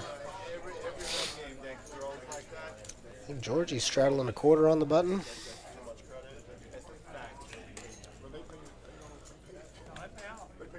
Out of all these players, I want to say George is probably the most well-versed in the bigger PLO games. George has played extremely high PLO stakes. 25, 50, 50, 100. So, probably to his advantage to make the game a little bit bigger. I don't think these players are scared, but it does change some things. And he got a pretty hand here. The Jack 9-7-7 on the straddle. Bumps it up, and as you can see, that $25 straddle is now going to get 75 to the flop. 1, 2, 3, 4, 5, 6 ways. And we got a $450 pot. Just the little thing, that little straddle just makes a big difference. I don't think anybody flopped anything here. No one's got an ace, no one's got a straight. Let's see if George tries to rep the 3 and aces or something. He probably isn't, because George just has stone cold nothing. Danny bets Danny just bets the Jack 10, 5, 6 and takes it down. Aggression. He had a pair of 5s. $400 to the good guys. Push that pot.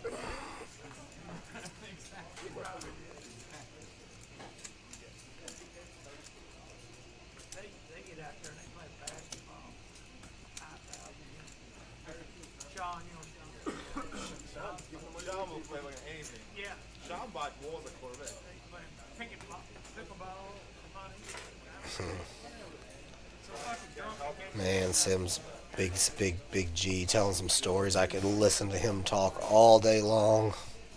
He has some stories for the ages, and a good storyteller too.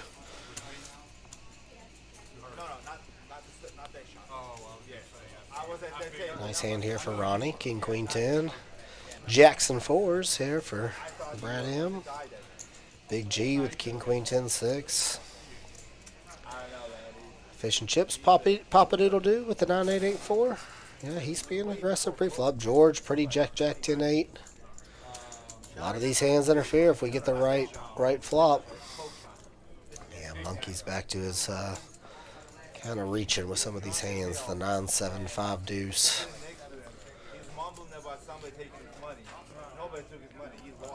It is showing that he's a 37% favorite. I don't know how, but he does flop 7s and 5s. Maybe that, but he's not. He's dead as George or Fish and Chips flops an 8, 9. He's not dead, but he's in bad shape. And here he's going to bet it in bad shape on the button. But let's see how much he goes with.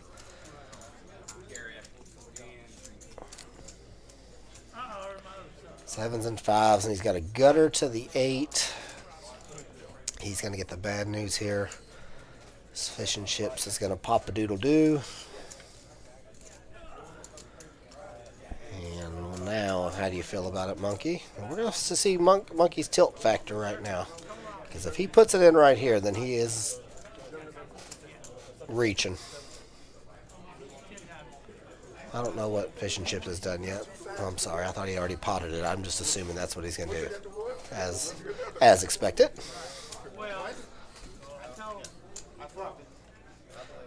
And Monkey, I see Monkey calls immediately. $900 here. He said, I've got outs. Not many, Monkey. You got 4 to be exact in running clubs. And he's got 2 of your 8s to chop. So, not many. I think they've decided to run it twice on this one. First one is to Fish and Chips. And so is the second one. So here we go. We're in Stuckville for the Monkey Man. These are uncharted territories for him on the stream. I'm not saying he's never been stuck before. I'm sure he has, but it just changes the way people play sometimes.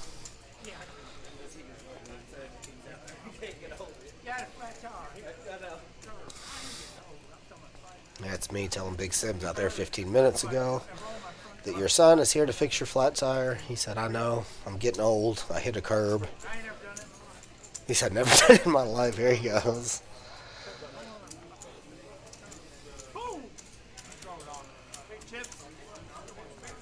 So what's happening now? What's Monkey going to do now? I don't know if you told the story, but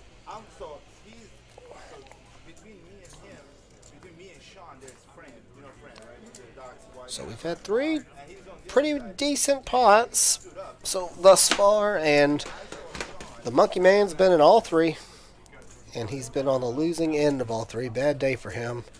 And here we go, as he is stuck now 1,800, and I'm assuming he rebought for another 1,000. Beautiful hand here for Ronnie. Ace, king, queen, 5, double suited. I'd like to bet the pot dealer as he just calls. Cold call, Connie Ross. Maybe he's putting the limp raise on him. Monkey in the 1 is a problem, says Ray. The Monkey is, he's in the need of some bananas right now. Nobody raises. Although, yeah, no, George is going to raise the Ace, Jack, 7, 8 with the spades. And let's see what Monkey is in there with the King 8, 6, 6. And yeah, here we go. That's what we're saying. He's gambling right now. This is when you're stuck, this is what happens. You start reaching sometimes. Some people don't. Monkey plays this way when he's winning, so that's why I was interested to see how he played when he was losing. So let's see. His diamonds are live. 6s are available. I really like Ronnie's hand and George's hand the most here. And Ronnie Donnie, boom, boom, boom. He's got the 3 5s with an ace kicker. Nothing anywhere else. Let's see what happens. And this is, again, Monkey here with 6s. Yep, checks it. He wanted to bet it. And there's a full house here for Ronnie on the turn. He has 5s full of queens. He is losing to pocket 10s and pocket queens at this snare. He checks it again. He is hoping someone tries to steal this pot. And that works to perfection as Brad bets drawing Stone Cold Dead 0%. You see, 2234. Good job, Ronnie. Ronnie, that, I mean, you don't really, you're not absolutely in love with 5 queen here, but you're not folding it. But it will most likely just go check check right here unless. Well, now you like queen 5. That's a very good card. It's an automatic check, Ronnie. You gotta let him bluff if he's bluffing. Yeah, bad bet here by Ronnie. I mean, if 10's full calls, you know, but you got to let the guy bluff if he's bluffing. You're never folding queens full of 5s there. 10's full is probably still going to give you a low call, but 10's full, I mean, it's hard for him to really have that. It's possible, but.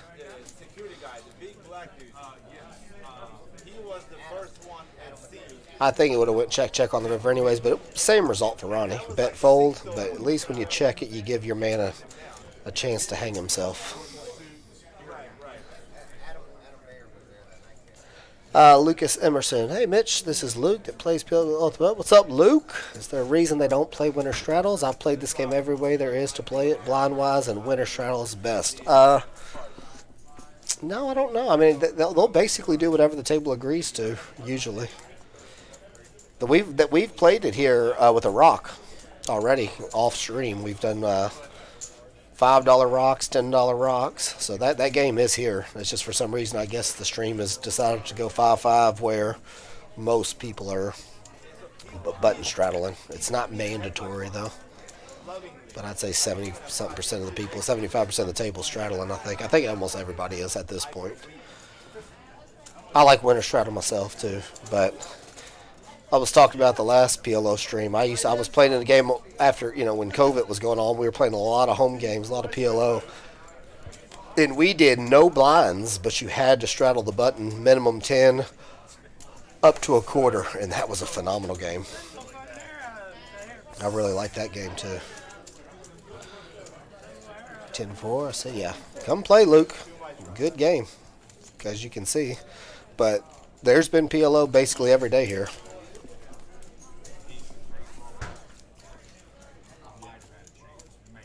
What do we got going on here? Ronnie's got the flush draw and a 3. Big turn card here as 8s and 3s open-ended for Danny. 8s and 5s. Wait, no. 8s and Fish and Chips has 8s, a flush draw, and open-ended. He doesn't even have open-ended, excuse me. He just has an 8 and a queen high flush draw. And Ronnie has a 3 and a club draw. Man, Fish and Chips' hands look so much better than it is. That's why he folds, and that's just a good hand by Dan. Dan's very aggressive.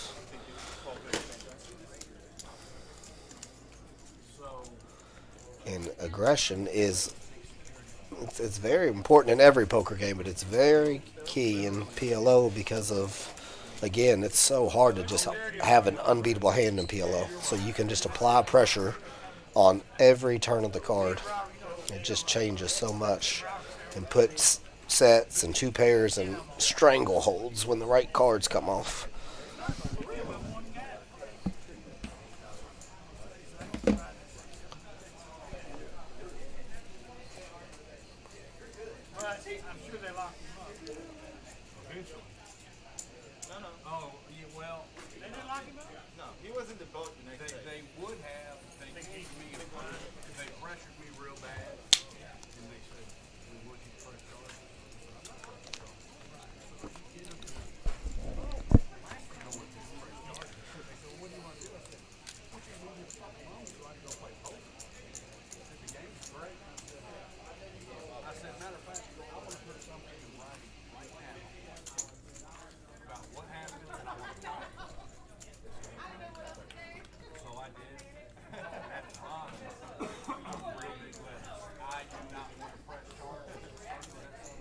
Open-ended double gutter here for Danny. 7 gives on the nuts. Deuce gives on the nuts. Open-ended for George with the 6-7. 2 10s from Ronnie. Nothing else, just over pair of 10s out of there. Baker top sizzle. Once again, waited patient. He's also got a wheel draw. 3 does no good as that gives George the 6-7 straight, but he does. He has a gorgeous hand in high-low Omaha, which we will be playing horse tomorrow at 6 p.m. 10-20 horse if you're a horse player. Come get this action. He's going to get some action here from Dan, as Dan does have the double gutter. George, did George peel one with just the nut open-ended? Yeah, I think he did. Interesting card here. And did Dan just bomb this ace? He did. George has Sayonara. George also had the jack. You guys are, you know, that's the other part of that hand that we're not paying attention to. He's got open-ended 3-8, but a jack also makes him the nut, so that's 2 additional nut outs. So Baker is now going, man, did you really just turn the wheel on me with deuce 3? He did not, but he's repping the wheel. And what's Baker got behind? He's only got 350 back. Oh, it's going in for sure. Yep, and here it goes. And he's got a call. Dan has been one running at once all day. Let's see what he signals to Mr. Aaron Rodgers here. I mean, Jordan Miller, excuse me.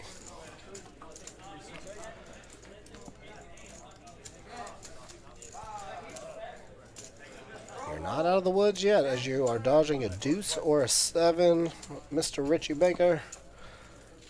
And there it is. God almighty, Dan is now just catching all the heat.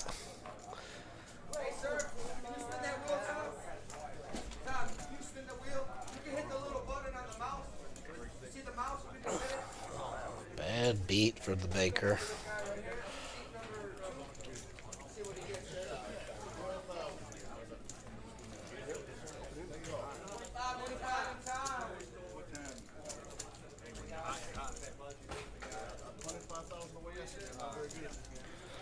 See, that's another thing I was talking about they gonna say it's rigged, Ray? Yeah, well, they can say it's rigged because Dan is usually he has dumped a lot of money on these streams, so rigged. I don't believe it's rigged. And this, I would say, let's see what Dan's doing right now.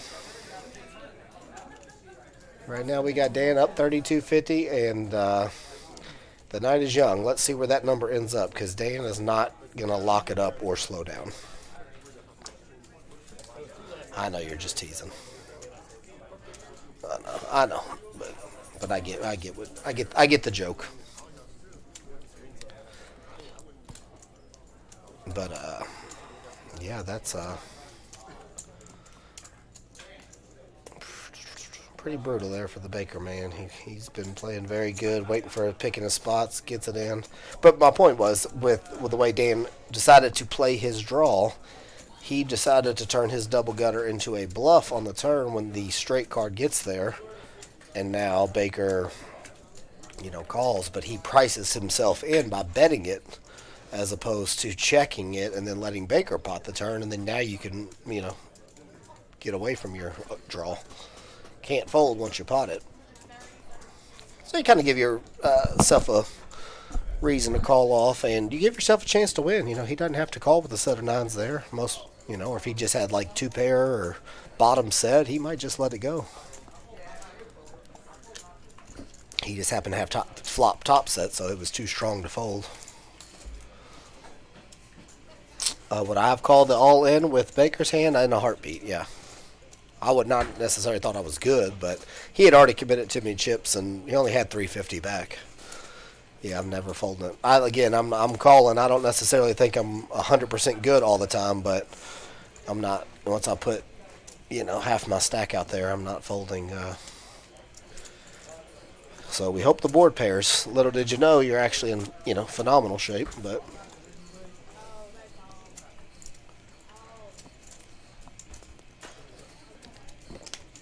think he had half a stack, and he might not have actually. He might only I can't remember what he made it on the flop. 175. I know he had 350 left. I mean, he didn't have enough to really fold. Now, if we're both sitting super deep, if I got 1,500, 2,000, and he bets pot on the turn, then I'm just going to call and reassess on the river. But with a short stack, pot, you just gotta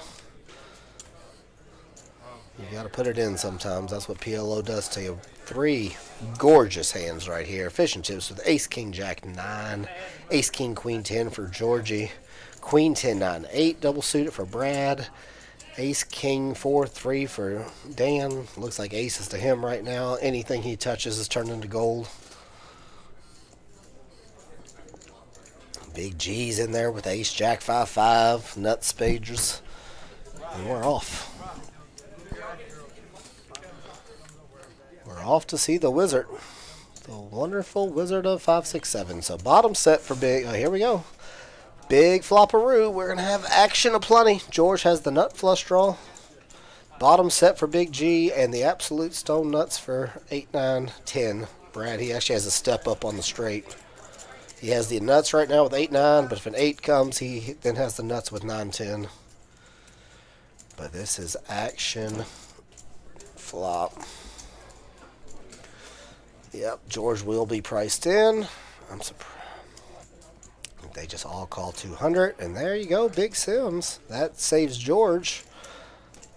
But unfortunately, it's probably just going to check around. Yep, and Big Sim says, here's my boat. Full, and now you just hate life with 8, 9 right now. He pots at 800. Brick on the turn, we were going to see a lot more chips go in, but Big G wins them a nice little pot. No one really had a hand they could fold. If George had a combo draw right there, like you see, you give George like aces with a open-ended straight draw as well, he might go ahead and put it in and then run it twice if he gets called by the 8, 9, but which he would have got called by the 8, 9. What am I talking about? But you know what I'm saying. Just when you, yeah, that would have been a nice pot right there if we get a brick on the turn, Ray. That is the big daddy. That is the Big G right there.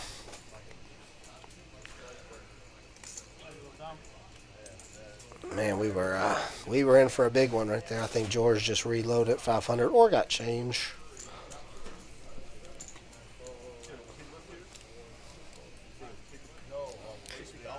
Queens, monkey is gone from the table. Ace is here for Brad. Ace, ace, pretty aces. Ace, ace, 8, 9. One suit to the nuts. Danny will be in there with the Jack 10, 8, 6. And Big G will be in there as well, I'm pretty sure, with the King 10, 8, 4 double suited. Nope, he don't like it. That's old school right there. Double suited. These young kids like them double suited hands. Big G said, what am I going to make? He's playing too good. Here we go again. Top set for George and the nut flush for Brad. And Ronnie's going to lock it up. That's not like the old Ronnie man. Ronnie is usually a play till the morning, the wee hours of the morning. Poor Georgie. Let's see what's available to him. One of his deuces gone. One of his tens gone. George will just be calling on the flop.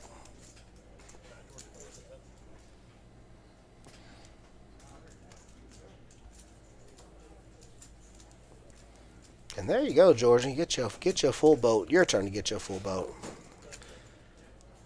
Check. And they both check. And now George. Ace does beat George on the river, but that does not come in. Let's see what number George goes. This is a spot we were talking about earlier. You got to bet a number that if you're putting your opponent on the nut flush, but George goes for max. And oh wow, he gets called. Me and Georgie, we used to call that black action back in the day. No, he was not folding. Good double up there for George. Let me get that. Oh, good play. He went, maybe the way he bet it so all the chips and quick.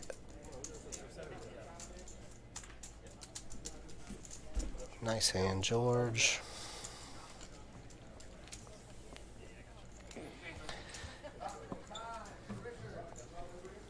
He was just resigned. He had the nut flush. He flopped the nut flush. He said, if you beat this hand, you beat it.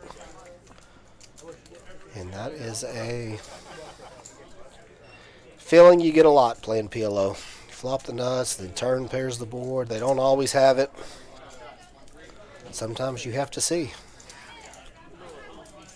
George said, I will show it to you. So I don't blame them, though. They don't always have it right there. And George is very capable of bluffing that river.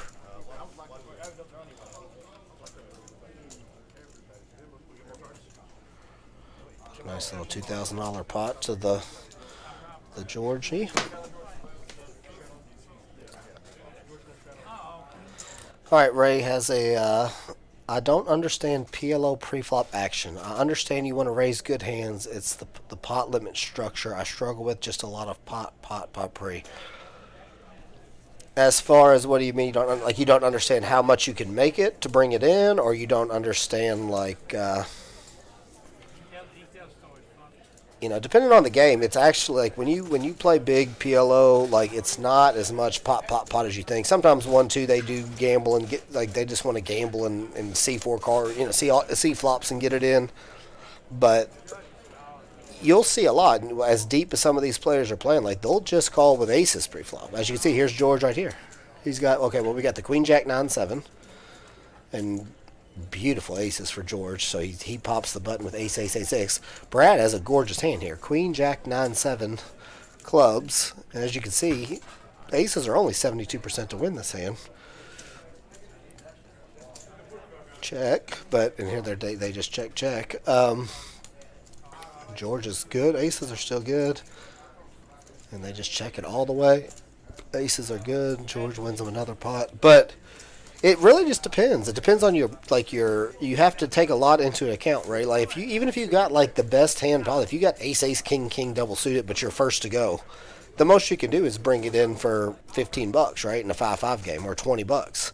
You might want to limp with it, let someone else raise it, and then you let the couple people call, then you can pot it. Or, if you've got, or maybe you just, if someone pots it and only one person calls, or no one calls, and it's just you and another guy heads up, you might want to just call pre-flop to completely disguise your hand.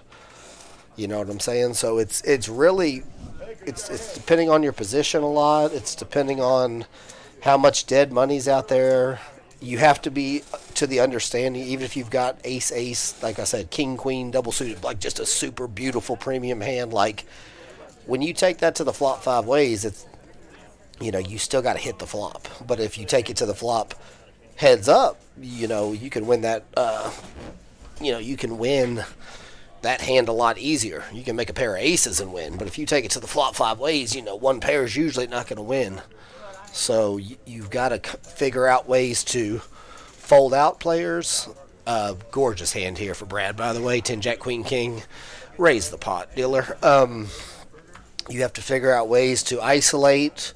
You have to notice, man, this guy to my right raised it. If I re-raise it, that's going to bring in 4 or 5 other people, so you might just flat and hope someone raises behind, and then you can put the re-raise in on them. And like I said, isolate and get it heads up, because a lot of these players are going to see a flop for $75. You're going to get some action. But $375 once you pot it, you might think you're going to thin the field that way. And what a flop here for, they're just going to run it out. They decide to run it out. Well, Brad, you just got the, God, what a hand. 10, Jack, Queen, King, double. King, 9-7, deuce, double for Monkey. Run it out. Yeah. There's nothing wrong, in my opinion, and this works just best for me, I like to make Omaha a post-flop game. So, because you're just never really that big of a favorite pre-flop. Doesn't matter what you have. You can have ace, ace, jack 10 double suited, which is under, that's like the best hand you can have really, or ace, ace, king, king double suited. And I can deal you 4 random cards, 7, 4, deuce, 3, no suits, and you're still like 30% to win the hand. So you just wait for the pre-flop spots, the post-flop spots where you do flop the nuts or you do flop wraps and flush draws, and start putting your money in there. Still pick good hands to see the flops with. I'm not saying just you don't want to go seeing flops with just garbage, but just wait, play position, use the scare cards to your advantage. Monkey's hand's real pretty here. The jack 10 9 5 double. I like Baker's hand a whole lot. 10 9 8 6. But yeah, it's a lot harder to put you on hands when you're never the pre-flop raise. They always assume you've got premiums when you raise it pre-flop. You know, aces, kings, jack 10 jack queen king rundown type hands. But if you just call with every hand, you could have everything. You could have pair, any straight connecting card. So, you know. And someone flopped a king, right? Yeah, king, queen here for old Danny. He will be betting the turn. And that's it. Nobody else has a king in this one. But your equities run a lot closer if you're trying to get it all in pre-flop. Doesn't matter what you got. You're going to be 60-40 a lot or 70-30 a lot. Whereas if you still wait post-flop or even on the turn where you've got top set and they're still drawn, you can still get your 80-20 spots, 70-30 spots. You know, this ain't Hold'em. You know, Hold'em, you're trying to get it in where you're 80-20. It's a lot easier to get in 80-20, 90-10 and Hold'em. Omaha 80-20 is about really usually the best you're going to get it in. Usually, like I said, now you might get top set versus middle set and get it all in there. But Lynn Ashby, best PLO player I know, we talked about it. We were talking about running it twice. I called him when I was in Miami playing big PLO, and I asked him his opinion on running it twice, and he just said, "Mitch, for you, you know the way you play, you're probably going to have the best hand when you get it all in. So you want to run that scenario as many times as you can." But he also said, when you're playing big PLO and good PLO, like, it's not going to be top. When it comes king, 10, deuce, 2 clubs or whatever, you're not, and you got 3 kings, and it's not going to be 3 kings versus 3 deuces when all the money goes in. It's going to be the wraps and the flush draws versus your 3 kings, or, you know, and open-ended and flush draw versus 3 kings. Just the hands they're supposed to have, which you're only 65% against. So, whereas in Hold'em, you flop set over set, you know, hey, just take the money to the bank. You're getting it all in every single time. It just doesn't happen in big, deep stack PLO. It happens sometimes, I mean, when stacks are short, but it doesn't happen like it should. Like, we just had top set versus bottom set a second ago, and top set folded. You know, so anyways, that's why this game's beautiful. People think they always say it's bingo and a gambling game. It's really not. I mean, when you play deep stack and you play big, there's a lot of maneuvering in skill play. It's just all in how you decide to approach it. Yeah, if you put it all in pre-flop, you're playing 60-40 poker, you know. So we got a lot of connected suits here. Diamonds aplenty. Big flop here. Big flop. Oh my, because we've got the king for Club JAQK. Oh, no one bet it. And now we've got 2 pair for Monkey. We've got kings and a 10 high flush draw for Danny. We've got, what in the, George had the ace. What wins his hand here? Monkey comes in with the more 4s and 5s. And he bets it on the river. And he's going to win.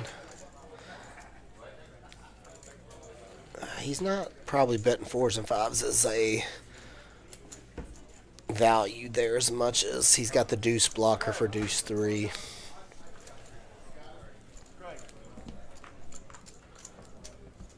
But to answer your original question, I mean, that is like, there's a lot of different factors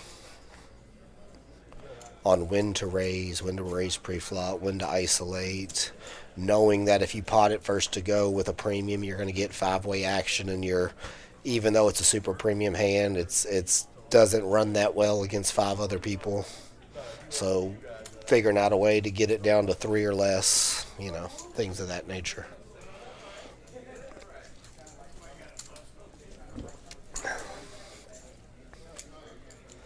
Most Hold'em players, when they play this, they think about the game too much like Hold'em. Like, oh, I've got a pair of kings and a ace, or not, that's a decent hand, but like, oh, I've got ace, king of spades and pocket 7s. Like, okay, I've got a ace, king of spades is a really good hand in Hold'em. Pocket 7s, we'll see a flop with, try and flop a 7. And I've also got, spade draws and yada, yada, yada if spades come out. It is a decent hand, but it's really hard to flop a 2-way hand, So you don't want to be going nuts with, like, good Hold'em hands. Ace 10 here for Baker. No one else qualified. George is going to go for it with kings. He does have nothing else. He's just going to... Interesting spot, though, because Baker knows the way George plays, and Baker is not full. I could see Baker. Did he pot it? See, Baker's not going to fold it. Did he call it raise? He just calls. So George... So these guys got a lot of history. And what happens on this river? It is another jack. No, it's a queen. And this is a... George, if you go get potted, you win. No, he gives up. Baker, you don't... Yeah, it's just a check back and hope ace 10's good.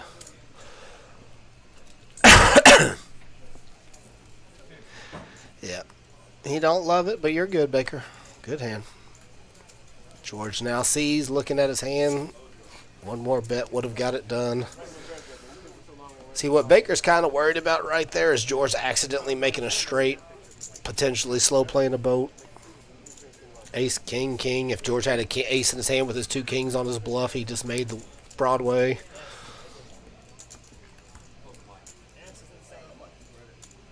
Richard, yeah. Very thoughtful Mitch. Rec PLO players sometimes lose emphasis on the skill of them. Absolutely. I mean, I hear it all the time in every poker room when they start a PLO game and people try, no, I ain't playing that. That's bingo. I'm not playing. That's just straight bingo. And they just don't play enough to understand the skill of it.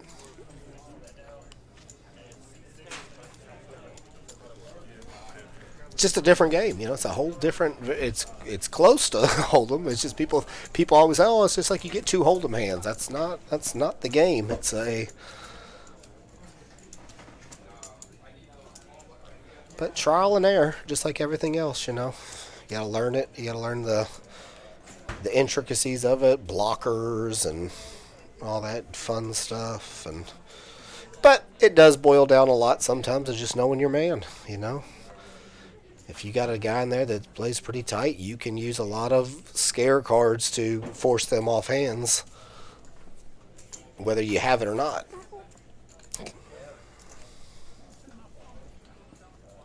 That's why poker is beautiful. And as you all have seen when you're watching the stream, that it is there's a lot of times scare cards come and they don't have it. It's just whether they decide to represent them or not.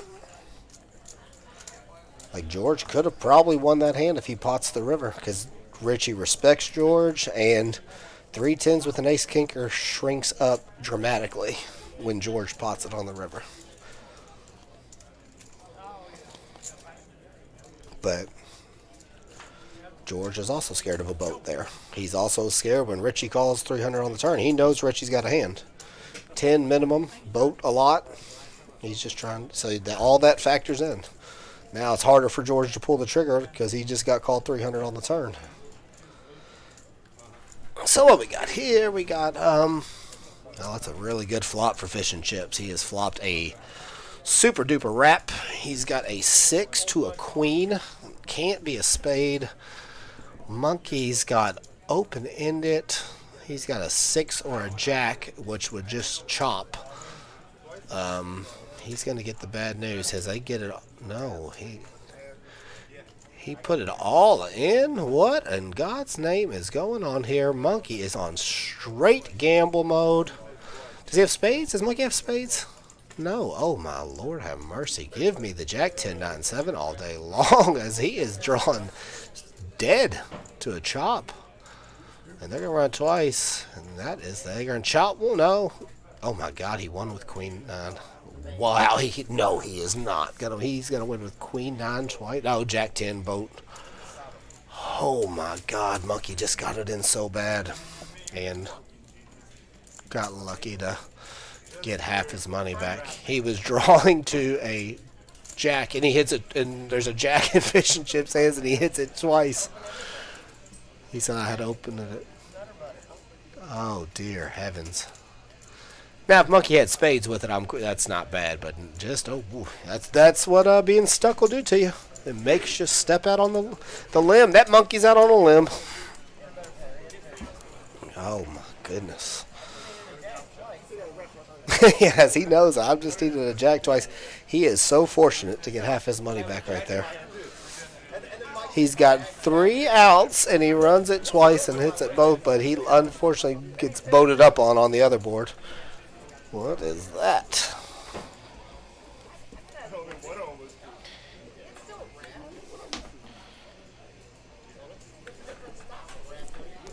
Monkey's trying to say he has a wrap. Just for the chat, he absolutely does not have a wrap. He did not have a wrap. He had open-ended only. He was just drawing to the bigger straight if the jack came, is the only difference there. But he did not have a wrap. He had open-ended only. 8 cards give him. Goodness gracious. A lot of times you see a brick there sharing cards, and you see a brick right there, and the pair of 10s just wins it all for fish and chips. That's what I was expecting on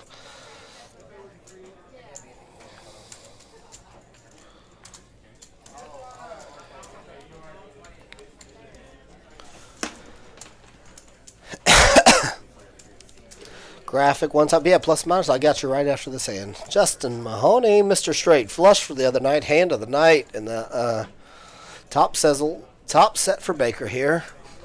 What we got? We got a set of 8s for Mike and a flush draw. And we've got top set for Baker. He does have the ace of clubs, so he's that's a key card because he knows no one can be drawn at the nut flush. But see, now this will be an interesting spot here for Mike because Mike is normally a hold'em player. So he does have a two-way hand.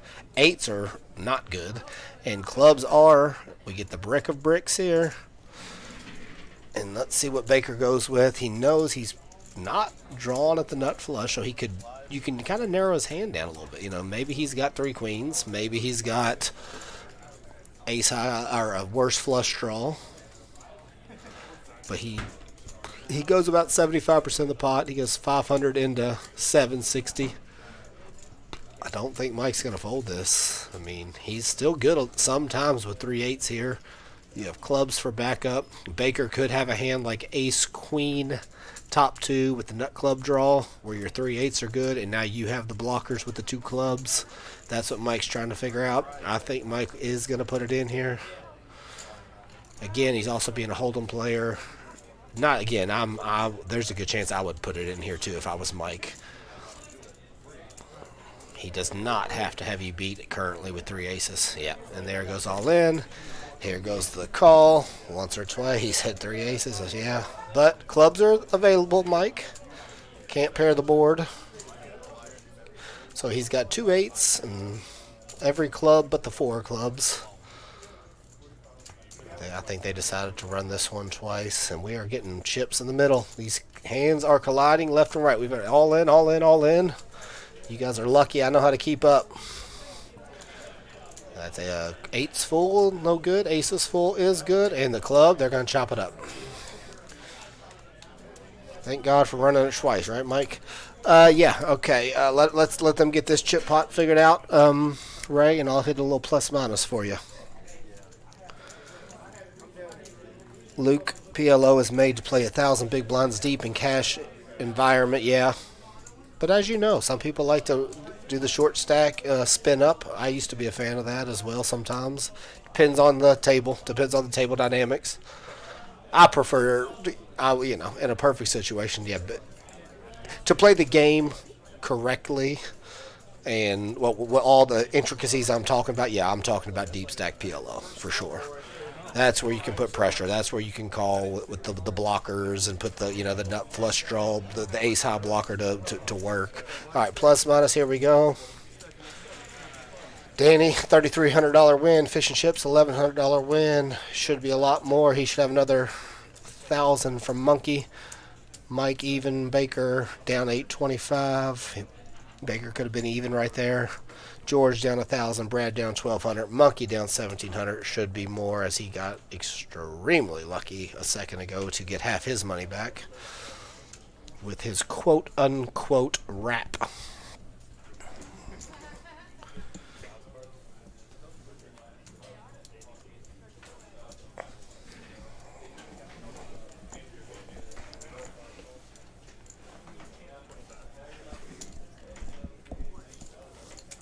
Yeah, and obviously, Luke, what you're saying as well is the better players, you want everyone to have deeper stacks. That's where your edge grows more and more in Omaha. Lynn and them used to love to. They wanted the stacks. They wanted on no cap, and they wanted to buy in huge, and that way they could just put, because they can put people in super uncomfortable positions. Please don't ease up on Monkey. Listen, Monkey's doing this to himself. The man's been on pure fire for 3 weeks running, and he finally gets doused so far. But the guy, maybe he might crawl back out, as he's gonna go for it here with the Jack 10 8 5. Where are we at here? We got 8s 8. George has opened it in 8s. Monkey gives up. Brad has 7s and 3s, and George comes ahead with kings and 8s. But who wants it more? It's a good card. Yeah, good bet here by Monkey. He has squadoosh. He knows he doesn't have the best hand. He knows a check's not going to win, and it's going to work. Very good play there by Monkey. He wants to show his bluff. He wants to show how good he's playing, but he didn't. No, that was a very good play there by Monkey. Just he has been slightly tilted, and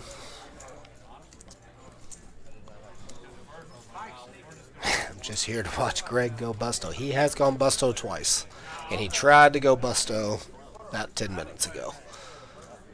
Then if he would have rebought, we would have really had a game. Although we have a game. We're all in a lot right now.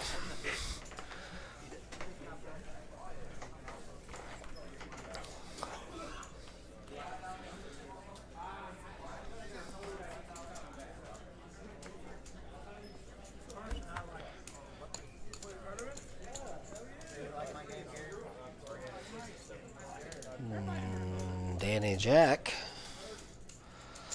Very pretty hand here for George. If the ace was suited, it'd be a lot prettier, but still good. Ace Jack 8-9.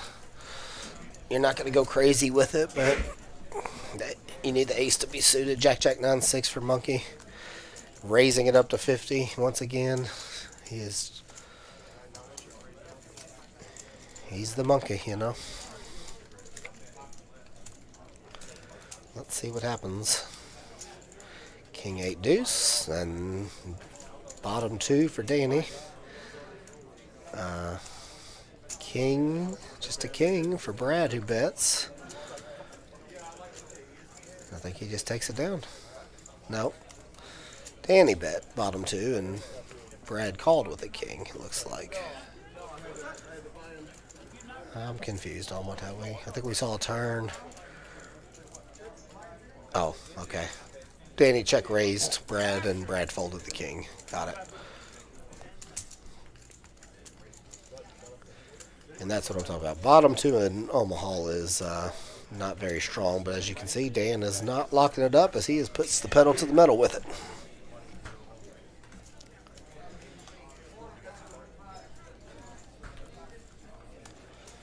We have got a good game, though, ladies and gentlemen. Sunday, Funday at Club JAQK. I think the game's full, I think, now. There might be one seat still available.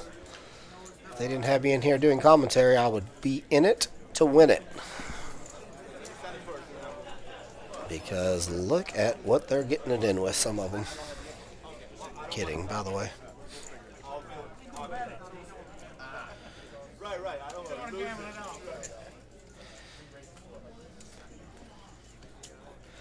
Aces here for Mike. So here we go again. Normally a hold'em player. I play a lot. Good hold'em player. I play a lot with Mike. He's got aces, but these are not good aces. No suits. And we've got Baker right behind him with the king 9-8-5 double suited. So watch these two heads up. This is exactly what I'm talking about. You're 60-40 with aces against the king 9-8-5 double. But when you flop aces full of sevens, voila. Baker does have the nut flush draw, but I think he's smart enough to just kind of sniff this out immediately. You don't want to be chasing flush draws on pair boards too much. Yeah, not a great hand with aces. But when you flop aces full, Donovan, it's a phenomenal hand. Oh, Baker does say, wait a minute. Would you bet aces full here? He would. Baker, you're dead. And now Baker turns a double flush draw. You gotta check it here, Mike. Yep. He's trying to give Baker a little rope here, like I don't have aces. Took a little stab on the flop. Baker now has a good semi-bluffing hand. He's got double flush draw if he doesn't have ace, and Baker does make the backdoor spades. But this bet on the river will look very, kind of know exactly what it is.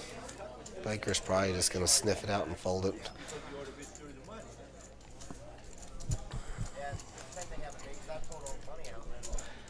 Sucks you got there with your backdoor spades, but at this point you literally are beating just a stone cold bluff.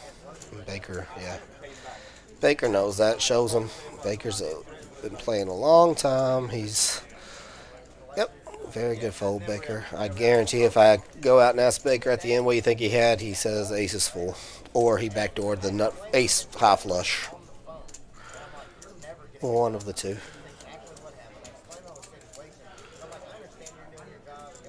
Baker's been around a long time. We've battled many games together, and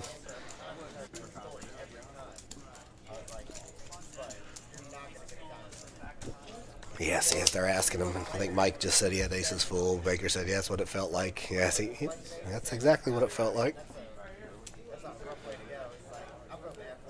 Even if that's not what it was, it sure felt like it. But that's exactly what it was. George up from the table. Probably on the hunt for some more Doritos. Tell him to bring me some.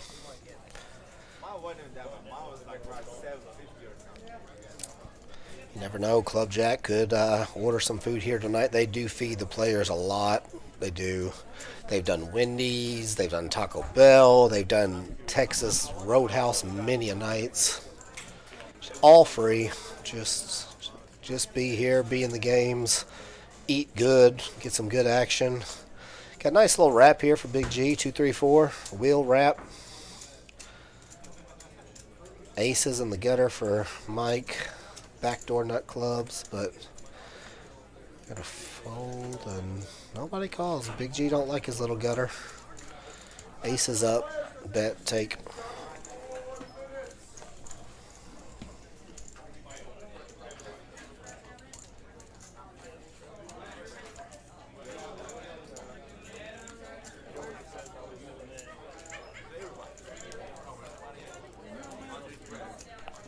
Just got a text and a compliment from a buddy. Said, sounds good, brother. And I appreciate it.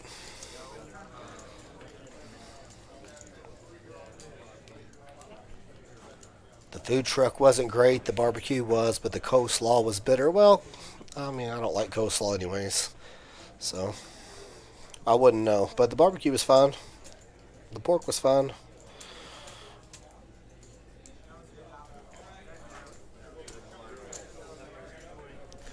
And it was free. as well as you got to a $2,000 free roll that was going on. But, you know.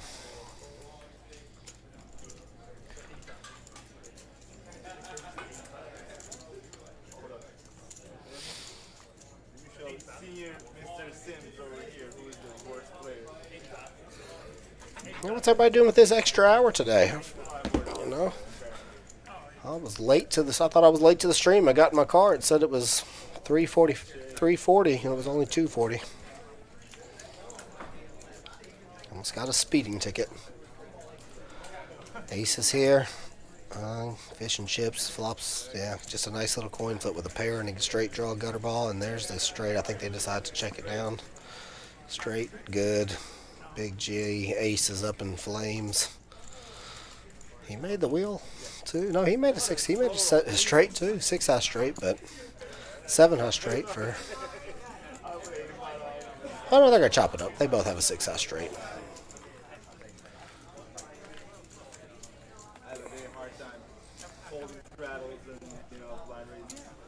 They both have. I wonder if old Big Sim's flat tire is all fixed up.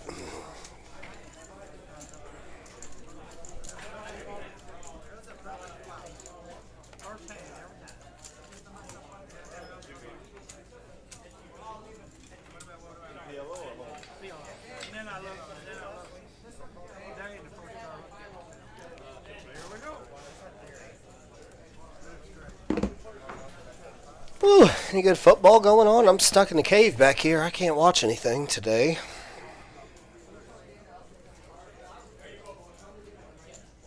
I want PJ on this. Hold on, where's Donovan? Where is P? Place was jam-packed. Hold on, let me catch up here, Donovan.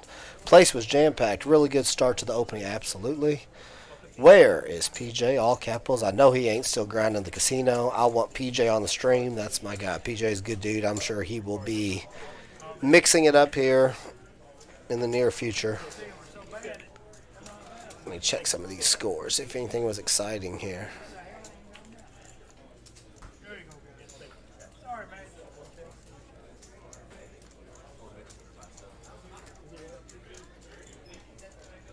Oh God, I'm way behind. Let me see. Okay, let's see what we got going on in the football world, huh? Chiefs over Dolphins, Vikings over Falcons, Saints over Bears, Packers over Rams, Commanders get them a little win over the Patriots. Oh, poor Belichick. Ravens big over the Seahawks, Texans over the Bucks in a close one, Browns pounding the Cardinals. That's kind of the bet of the year. If you're paying attention, you just go money line against the Cardinals every game. You'll probably be doing all right, as I believe they are tanking. Colts up on the Panthers, and the Raiders pounding the Giants. Eagles and Cowboys on. Eagles up 21-17. There we go. And then the Bills and the Bengals tonight. That's a good one. Hopefully some of these degenerates go bust so I can watch a game.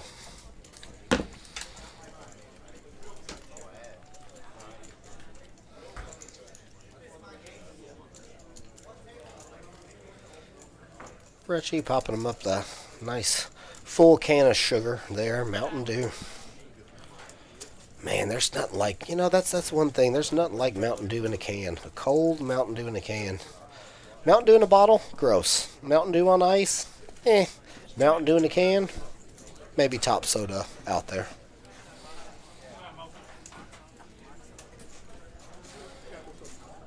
George coming to the... He went and got him some food. I'm actually very mad he didn't ask his buddy Mitch back here if he wanted anything to eat. Because I am hungry.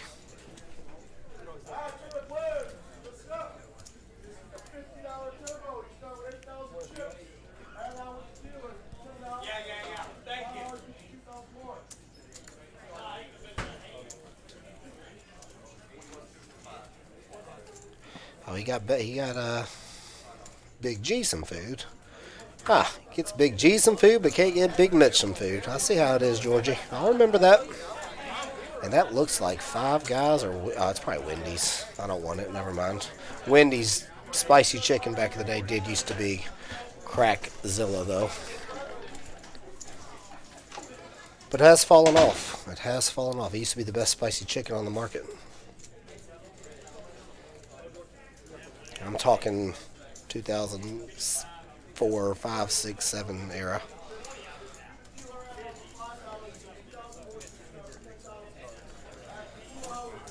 Yeah, we got a whole lot of nothing. A set of 8s for Mike.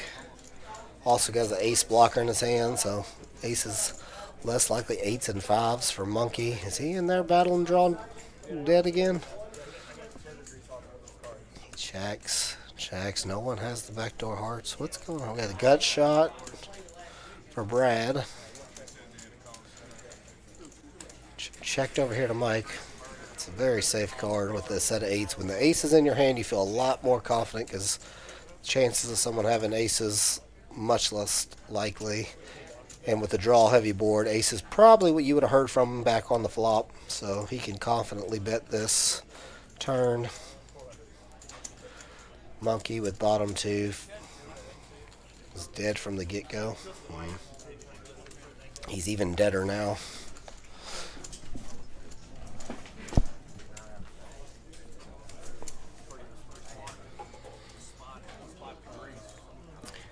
That's Wendy's. I'm going to be okay with George. If that's 5 guys, I might punch George in the stomach when I see him.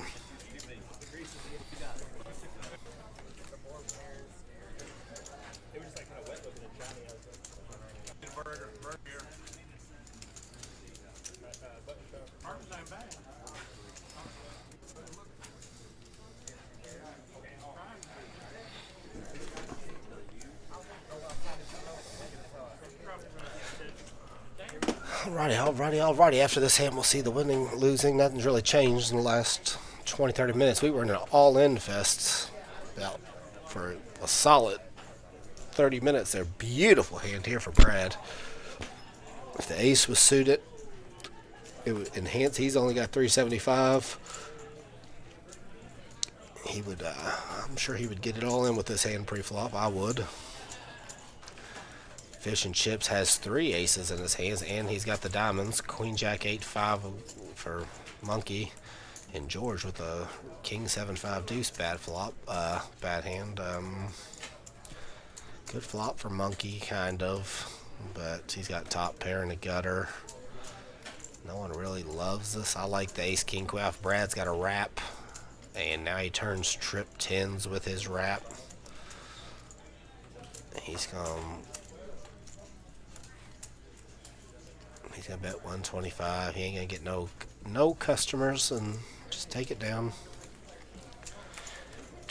Chris Castleman, do I remember Hardee's spicy chicken fingers? You know, I don't think I ever had those. Wasn't a big Hardee's guy. I liked Hardee's, but I didn't eat it a whole lot. There wasn't really many. There was one right in front of my high school, so of course, you know, we would hit that one up sometimes. But now, I never had their spicy chicken fingers, but they actually had a really good spicy chicken sandwich too. I used to get now.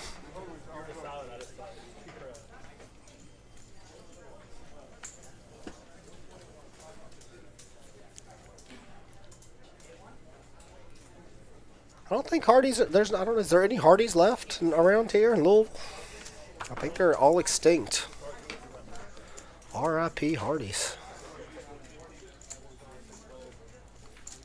Bomb breakfast. They had ridiculous. They had really good breakfast.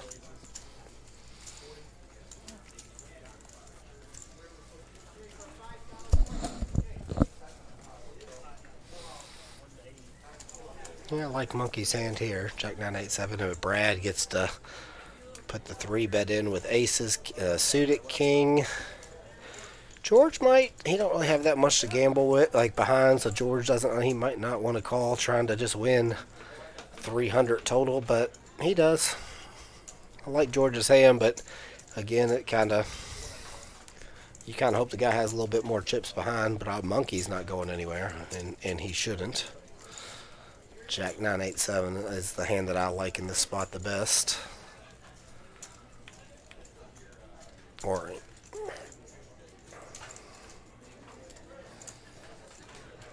George flops a flush draw.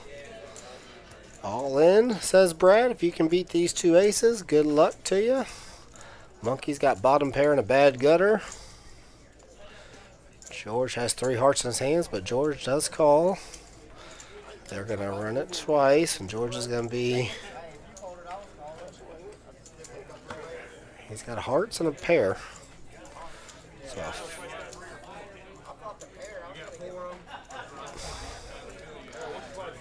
interesting here, but they're going to run it twice.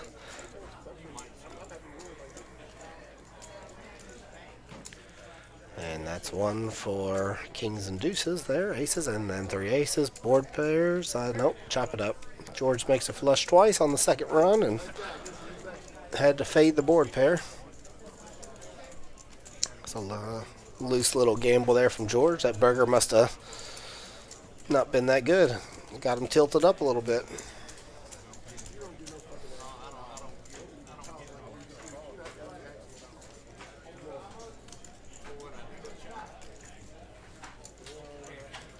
All right, let's get the, as Mr. Jordan Rogers chops the pot there. Danny's still 35 winner. He's kind of just walking around, getting the tournament ready tonight. Fish and chips up 1,000. Mike up 500. Everybody, Big G even, and everybody else is $1,000 plus loser. So we've got a game on our hands. We got 1, 2, 3, 4 of them in Stuckville.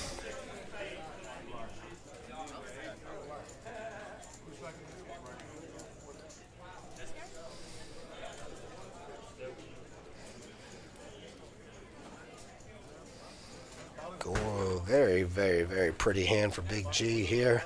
It's enough to quit eating and put some chips in the pot. Big G.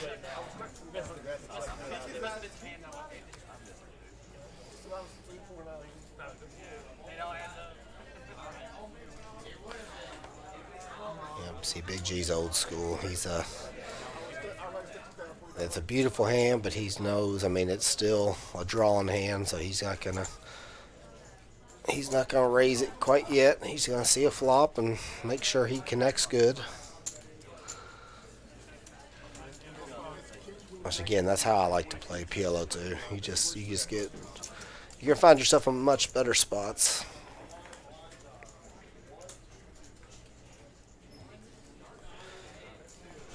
Now here we go. Here we got Jack 8-6. So Monkey flops a bad wrap, but because the 9-10's out there from Baker, the 7 no good. So he's got the bottom wrap. He's got the 4 or the 5 makes him a straight. George has 2 5s and a 4, so that's not good news for Baker. I mean, Baker's going to fold the 9-10 though, which now makes Monkey's hand, as you see, the percentage drastically change, and now he just gets to win. But if he does have the jack, I mean, he does have top pair, but as far as the wrap was concerned, his wrap wasn't as full as he thought. Got to be careful with those wraps on the bottom end.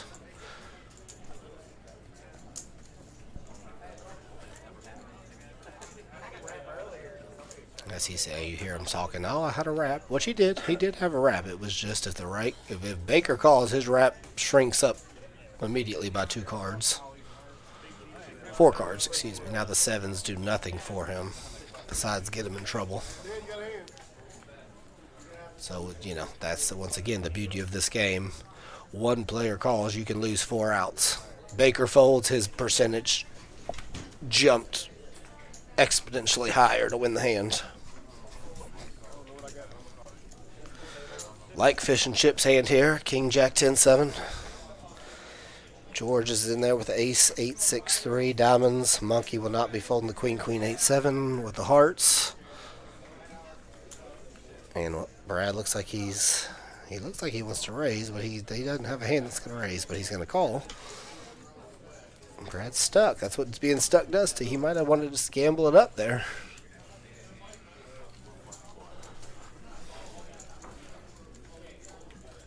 Give me the King Jack 10-7.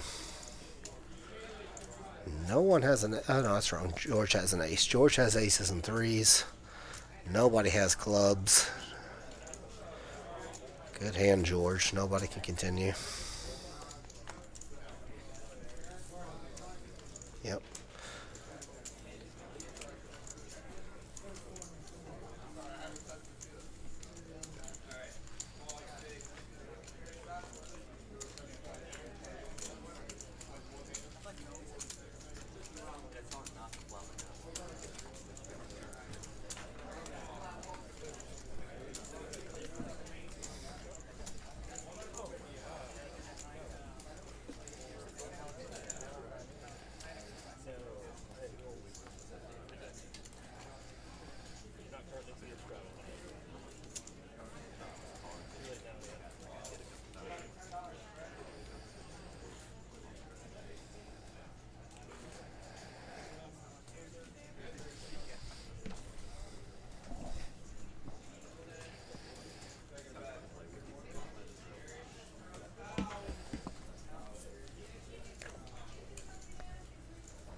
Monkey's going to raise the 8874.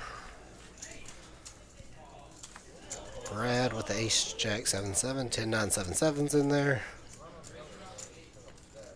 Big G's getting a little discount and has the 210s. Fish and chips with a lot of mediocre hands here. This is not mediocre anymore. There's Big Sims flops top set.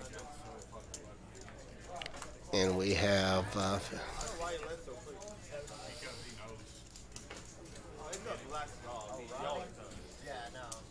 he's not going to get no action. Nobody had anything. No spade draws out there. No straight draws. Nothing. So Big G will gladly take it there.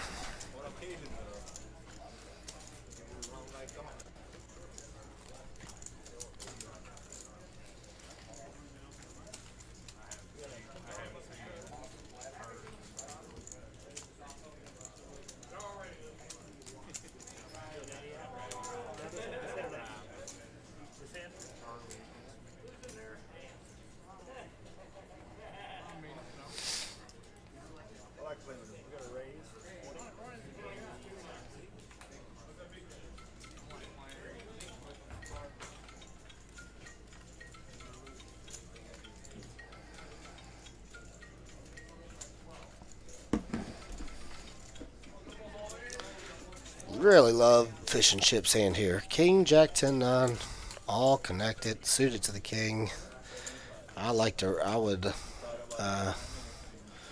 He got, Monkey has the 763 deuce, he re-raised it. I would actually, so Brad has the king, queen, jack, 5, call 75.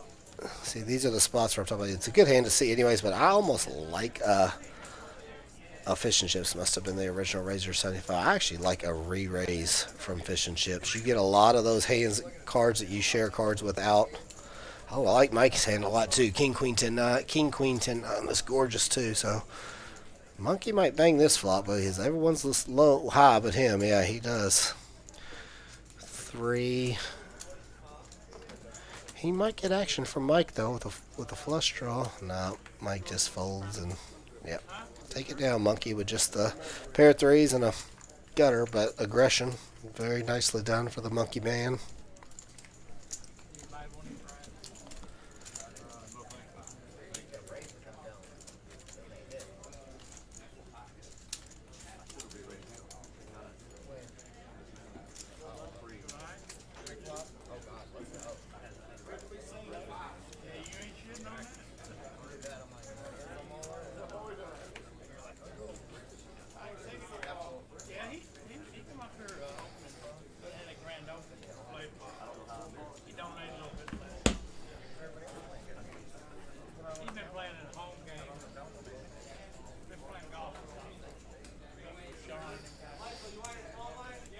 Ace, Queen, Jack 7 for Monkey.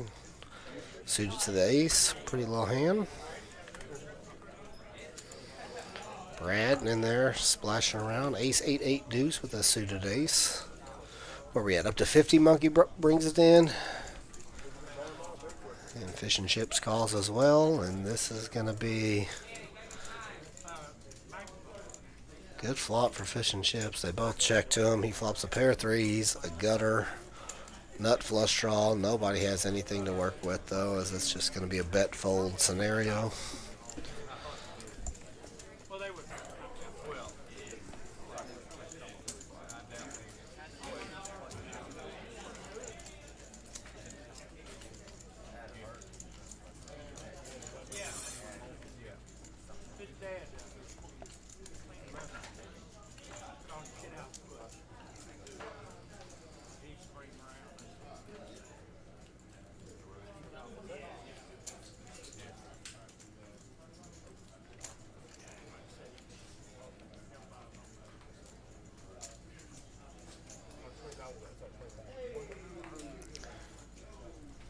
George straddles. Monkey's going to call it.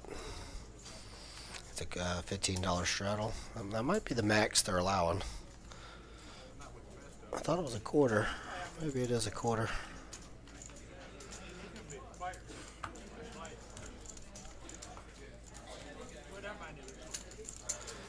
George button. King 10 9 6 double suited. Raises it up to 100. Gets snap called by both. Yeah.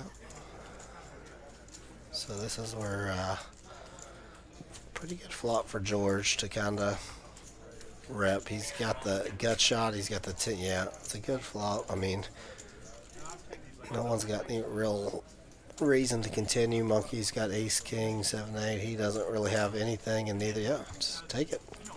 That's that aggression for you.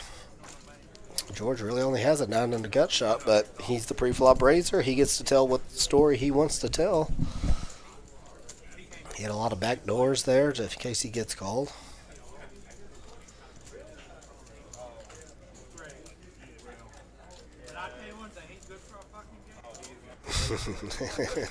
Big G. Talk about somebody. Good for the game, he said.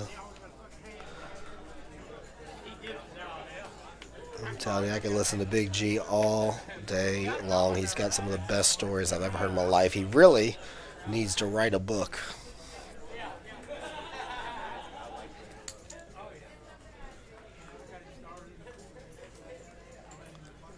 Oh, Mike, if you're going to play horse with us tomorrow, this would be a raising hand in Omaha high-low for sure, but it still plays with go fine and high. But in high-low, you got you a bad mamma jamma.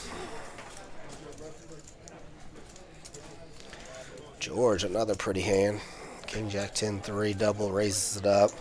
Like monkeys here, 10-8-6, and the button. 10-9-8-6, excuse me. Jack 9-6-7 double here for Brad. I like his hand too. I might have went ahead and see those are kind of hands you kind of just. I mean,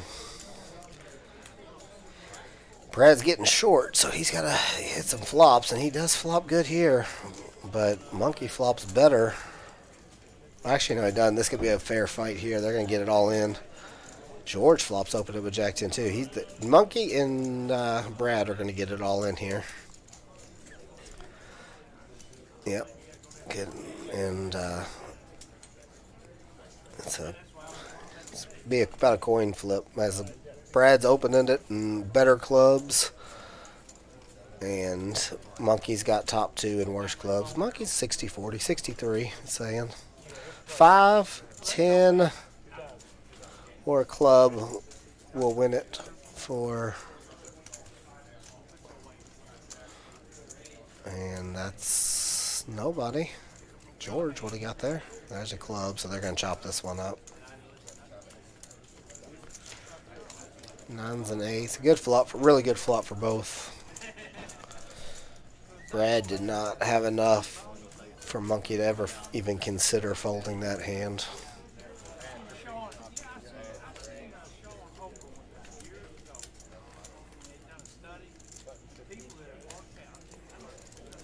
I'm super excited for our horse game tomorrow, by the way. Gentlemen, any horse players, that's we're playing 10-20 limit tomorrow. Hold'em Omaha, high-low, Raz, stud 8 or better, and stud high. Game is phenomenal. If you never played it, that's like what that's what they call like the Players Championship in the World Series of Poker. It's you have to be good at every variant of poker to be a good player in that game.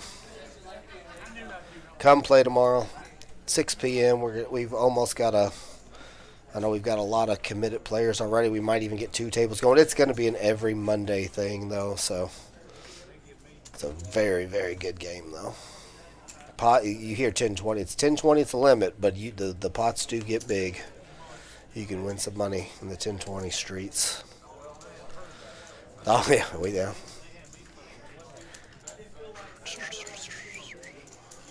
Yeah, Monkey got close there again, didn't he, Donovan? Had the best hand that time. It was kind of a coin flip, but he had the best of it. Big G's aces are still good, but it's just going to be a freeze up flop, or if someone sneezes at it, they're going to win. Nut flush draw for fish and chips comes directly in on the turn. But you don't love it. He is going to go ahead and bet it on the turn to see where he's at. It's scary to bet that, 150 too. I mean, there's a good chance someone's got quads or king, but it's a good board. That's another thing to look at, though. When you do have the nut flush there, if they don't have quads, I mean, that's kind of a hard hand to be full with. King 5, King 3. Like it's hard to have those two in your hand. But so that's actually not a bad bet with a nut flush. If you run into quads, it's not obviously, but those are things you all should pay attention to, right? Like those, like the boards. Like you can kind of bet the nut flush decently there because and charge all the trip kings to fill up. Because if they got, what hand do they have that's got a king and a 5 or a king and a 3 together in it? It's possible. Ace, king, 5, 3, shit like that. I mean, it is possible, but not as likely. As well, if the board was king, king, jack, a lot of people play king, jack, 10s, king, jack, king, queen, jack hands.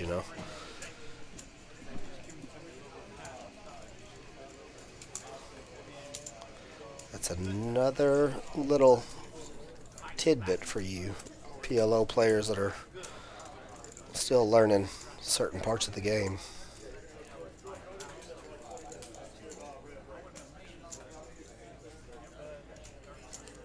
I don't think we got anything here. We got a king high flush draw and a gut shot for Brad.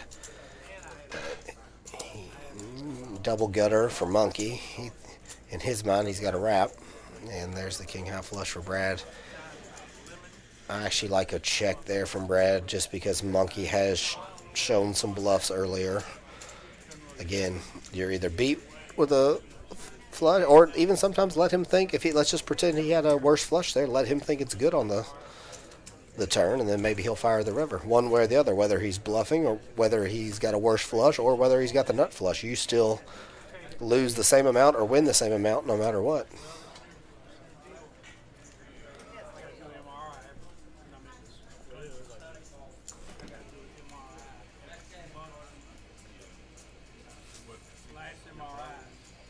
If you're playing a solid player in that situation that's not going to bet weak there on the river, you can maybe, or check weak, you think, on the turn, go ahead and bet and take your pot. But when you got a player, Monkey's shown plenty of bets and bluffs in this game to where he's showing he's willing to bet with nothing. You got to punish players like that sometimes. Was Kurt winning tonight? I got you right after this hand, Aaron. We got a bunch of them in Stuckville, I'll tell you that. Let's see this flop, and I will get those winnings up. In between hands. Who raised this up to 65? We've got George with the 7-6 deuce 4. I don't know what George is thinking here. He's playing the don'ts. Baker, big flop for Baker here. He's got the wrapperoo here. So Baker has a really good wrap. If I'm seeing, no, he doesn't. I thought he had a 5. Excuse me, I misread his hand. I thought he had ace 5, 6, 7. He does not. Now George, playing the don'ts, comes in with the deuces, 4s. And it is the best hand. Gut shot and jacks for Monkey. Fold. And let's see, fish and chips has nothing. George should just take it down right here. Yeah, he does. All right, let's get these wins up. Let's let George stack up his chips because he was that might have swayed George a little bit. Okay, here we go. Aaron, here they are. We have Danny, Mr. Jack himself, up 3,500. He's up doing some tournament stuff. Fish and Chips up 1,100. Mike S up 200. Big G just staying consistent, even. George stuck 640. Baker, Brad, and Monkey are all stuck 1,200 plus. Two of them stuck 1,600 plus. We are in Stuckville for half the table. Only 3 winners. Game's been absolute action, on fire. A crap ton of all-ins tonight. I don't know if I'm allowed to cuss. Shit ton of all-ins, just in case I am. If not, we'll edit it out. Should be allowed to cuss, right? We're all grown-ups. Shit's not really that bad of a word.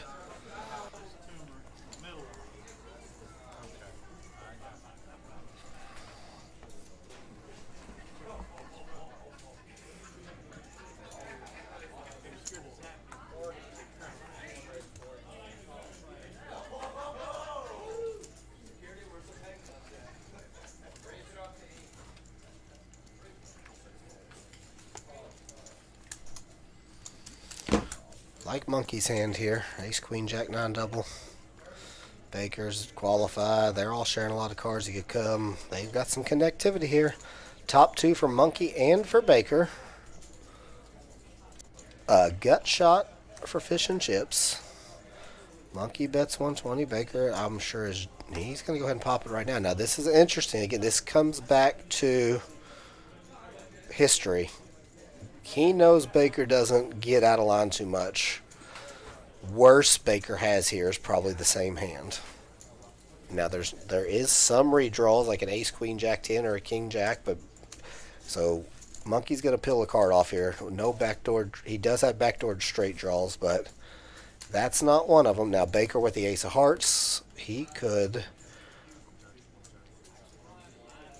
Let's see, this is interesting. He's going to look back. He's going to see he has the Ace of Hearts.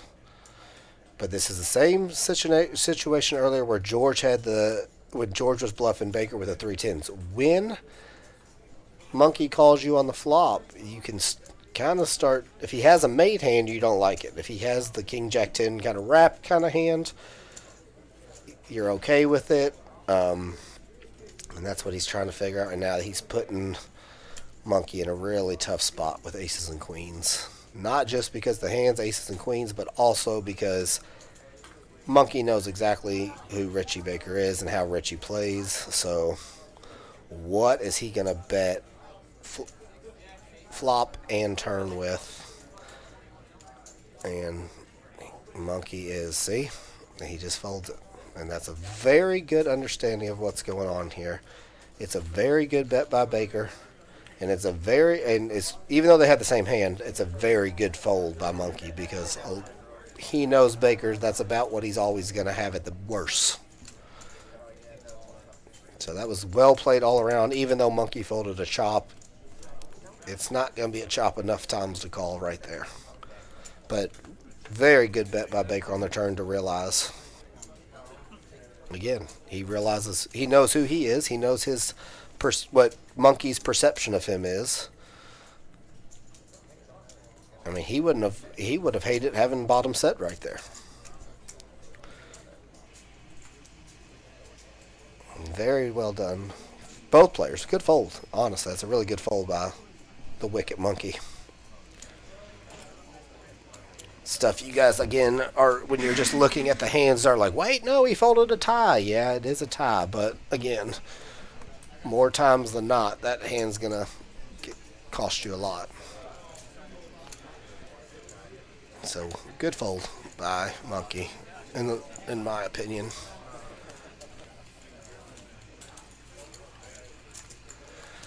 George playing the don'ts again. 5, 6, 7 deuce. We've got queens and eights for Monkey. We've got a gut shot at eights for Fish and Chips, who does bet it. Monkey will be check potting, I believe, here. Yeah, he check right, and he didn't pot it, but he did. I think he bumped it up to 100. Yeah. 8s and 3s and a gut shot for fish and chips. I mean, no backdoor spades, but I mean, he might call them here. He does get the call. 1 card to come. An 8 would be a really good card for Monkey. That's just nothing, but see, Monkey gets to bet this card pretty confidently, and that should be the end. Yeah, that's a good play there by Monkey. He gave him a little price to draw a gut shot and bad 2-pair. Oh my. He's going to get called here. Now, this is going to be interesting. Oh my lord, and Monkey just said, beat me if you can. Good bet. He shoves the river here. Oh my lord. I think he might, be the way he's been playing, he might get called by 8s and 3s. Because all the Jack 10 9s miss. But that's all you beat. You only beat the Jack 10s and 9s. And that's what he's trying to figure out right now. Monkey raised the flop, bombed the turn, bombed the river. He does call. Nice hand, Monkey. He gets paid off. That's what playing a lot of hands will get you sometimes.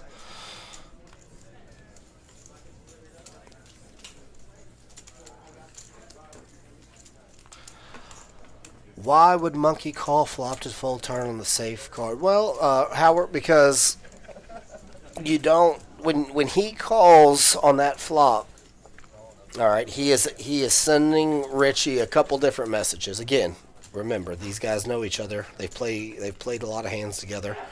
He is telling Richie one of two things. I either have a similar hand to you, like a top 2-pair, bottom set type of hand, or I have like the King Jack 10 wrap, and he wants to see what Richie's going to do on the turn sometimes. Because if, yeah, it's a brick turn, but let's say Richie had aces and, I mean, it was just betting aces and 9s in position on the flop because it was ace, queen, 9. Then maybe when he calls on the flop, now maybe Richie slows down. Like, oh, aces and 9s might not be good. He might call me with ace, queen right here. Or he's got King Jack 10, let me bet again. But, you know, so it's, but sometimes you got to see what your opponent does on turn. When he bets pretty stout on the turn, now he's telling Greg, or Monkey, excuse me, telling Monkey, aces and queens, that ain't no good, you know, which they, like I said, they were good for a chop, but he's telling a whole different story. He was extreme strength on the turn, but that's what I mean. Monkey now finds out for sure on the turn, knowing Richie the way he does, that it's ace queen is about the worst hand Richie's going to have right there.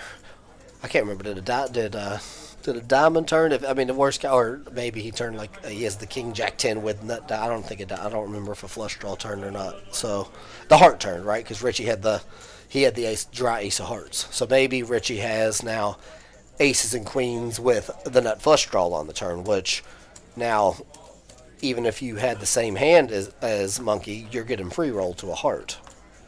You see what I'm saying? That ace of hearts was a very key card in Richie's hand too. That's why he looked back, saw it, could he bet a lot more confidently 500 on the turn, because now he eliminates Monkey from having the nut flush draw. So you got to look at every part of these boards and then deconstruct. Know the hand you have, know the potential of hands that Monkey has, know how you're being perceived by Monkey, and then you can tell whatever story you want to tell. And he was telling extreme strength, and he got Monkey to fold a chop, which again, usually worst case scenario right there. Richie's going to have same hand with a nut flush draw, or he's going to have like the King Jack 10 wrap and turn the King High flush draw, but he probably doesn't even bet that on the turn. He just probably checks and gets to see a free card with a lot of outs. That ace of hearts was very, very critical for Richie to bet on the turn. Does that make sense to you, Ron? I mean, it is a safe card, but at the same time, it's not safe for Monkey because it opens up flush draws. You don't want to be going to sticking your money on the turn with ace queen on the turn if Richie has ace queen and has nut heart draw on the turn as well, because you're going to be putting in now, $1,200, $1,400, and you're giving your guy a 9-out free roll on you. You can't win the hand, and he's got 9 outs to scoop you. You don't want to be in that place. You don't want to be getting free rolled in Omaha. Can't win, you know what I mean? Does that make sense to you, Ron? Or Howard Ron? I think it's Ron Howard. You've commented before. Does that make sense to you, though? So you just kind of, and not that he has to have it, as we saw, but that's what he's kind of saying. And if he does flip that hand over, you're just like, God, this is sick. I've got $1,500 sitting out there, and I cannot win the hand. I have to dodge 9 outs to break even. That's not a good feeling. Now, if an actual brick, right, let's go back to that. If an actual brick turns, let's say the turn was just an offsuit 3 and they get a rainbow board, he might have called with the ace-queen there. See what I mean? But Rich, you might not have bet it. It's an interesting spot. Like, he got a good card to go with, and I hope that makes sense to you guys.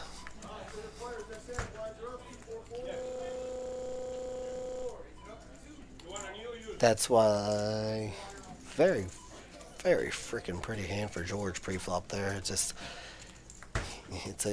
like a good bad flop. It's actually, luckily for him, no one has a queen, so he's just gonna bet and take it here.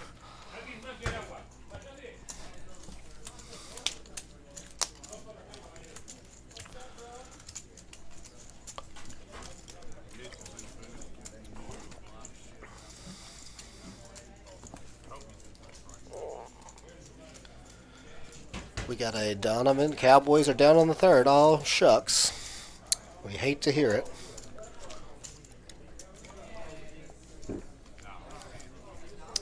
I've got Philly winning it this year myself. Philly or Buffalo. Although Buffalo's been a little disappointing. Excuse me. San Francisco looks pretty tough. Although I feel like they've slipped up and lost a couple in a row. They started really tough, we should say.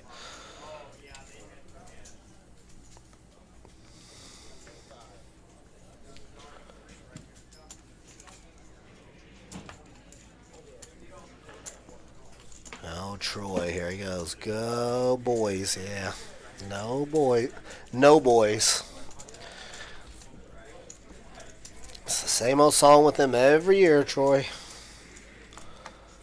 Kinda good. Do nothing in the playoffs. Well, if they even make the playoffs.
Oh, Jalen Hurts out of the game. Super Bowl goes through Casey. I don't think so this year, Troy. It's hard to do it 3 years in a row or back-to-back.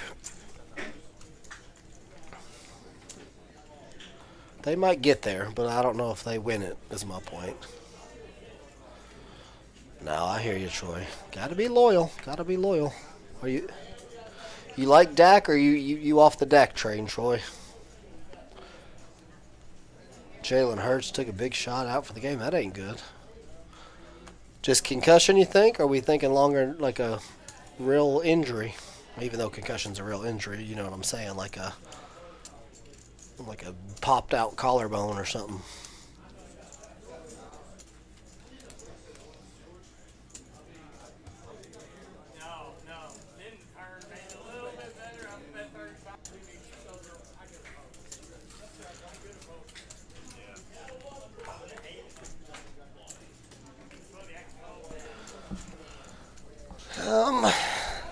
decent flop for Mike. Decent flop for Big G with just the open-ended, but it's Fish and Chips has the kind of, yeah, a lot of these guys are sharing the same cards here.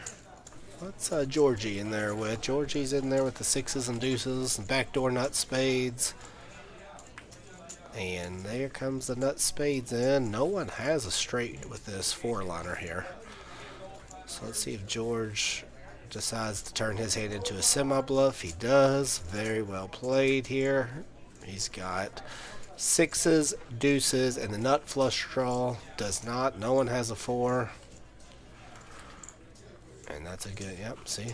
That's how you kind of win hands without really making hands. Yeah, the best hand, too, but doesn't look like it on that kind of board, you know.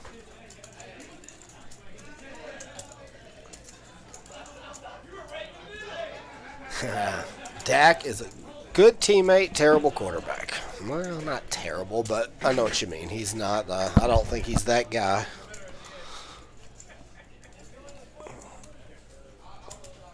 Isn't their little backup supposed to be good?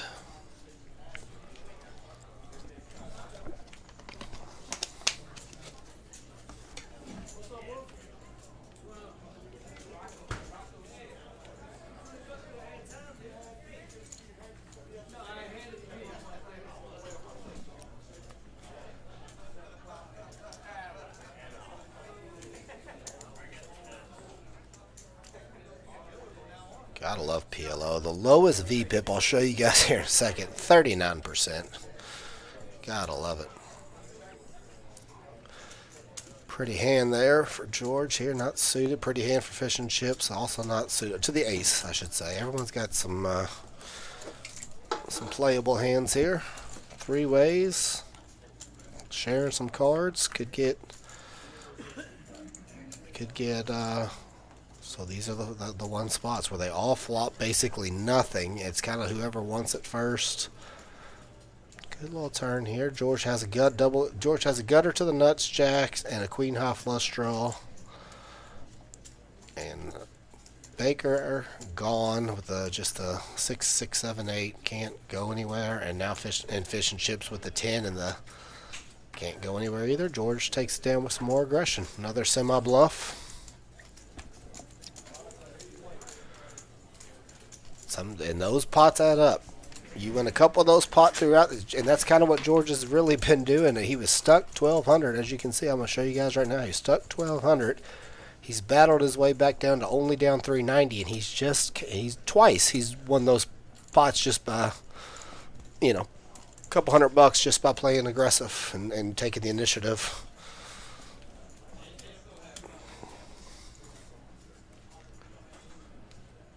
Grew up with Roger Staubach. The backup quarterback did, Troy? Sounds like he needs to be on the field.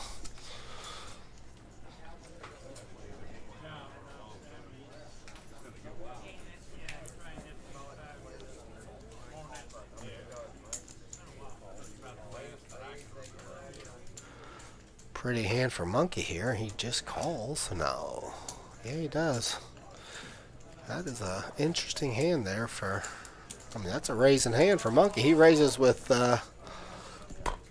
garbage. That is a premium right there.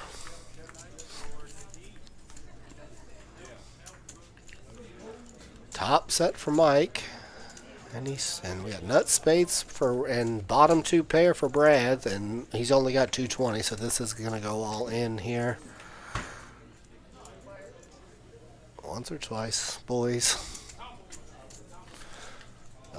Monkey might get involved here. I mean, he's got two queen and overs, but drawn to only 2%. Let's get it in.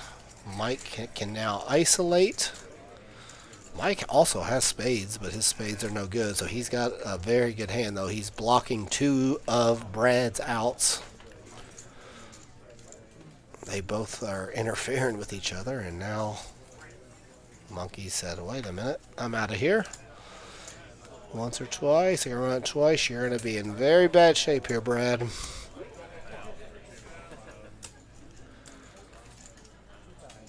Only 7 spades available. Can't be the deuce of spades.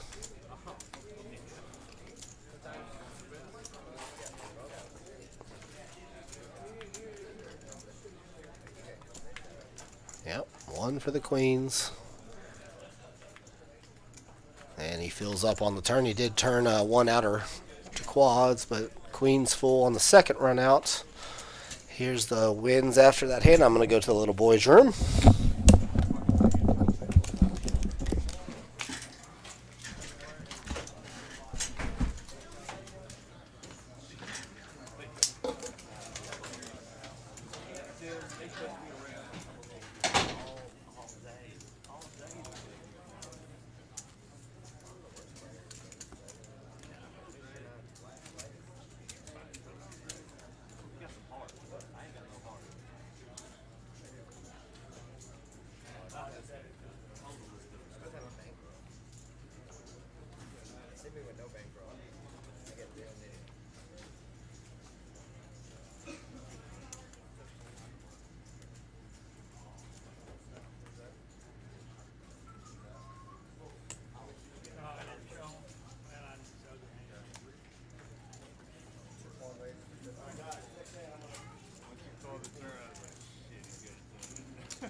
That adds for a better flop, though.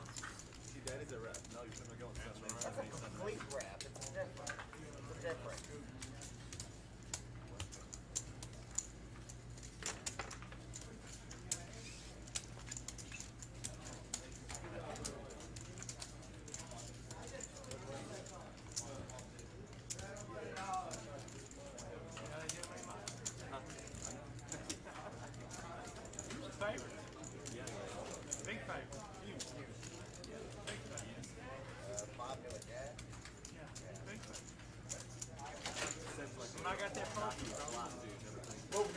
Right? Yeah. I got out with him. Is that something? Yeah, I understand. Can't pay food too, though.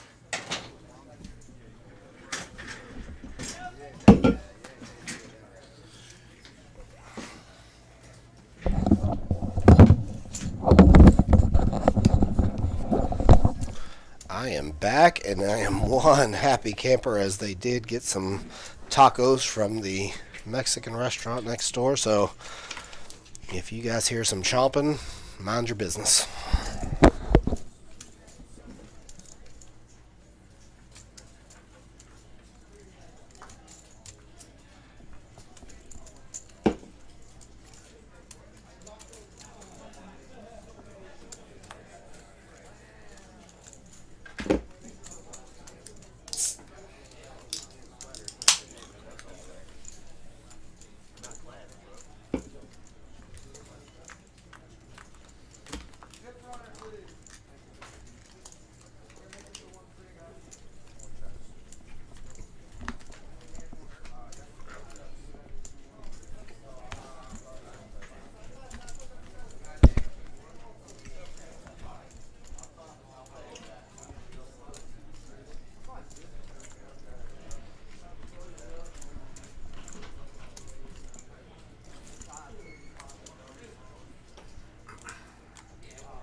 George does that again. That's a wrap. Just takes it down. I think George might be picking up on the fact that the table is, kind of betting hands when they have them. So he's, they're not really check raise them. So when George gets checked too, he's taking advantage of the right spots as George has battled back to only 185 loser, which is even basically.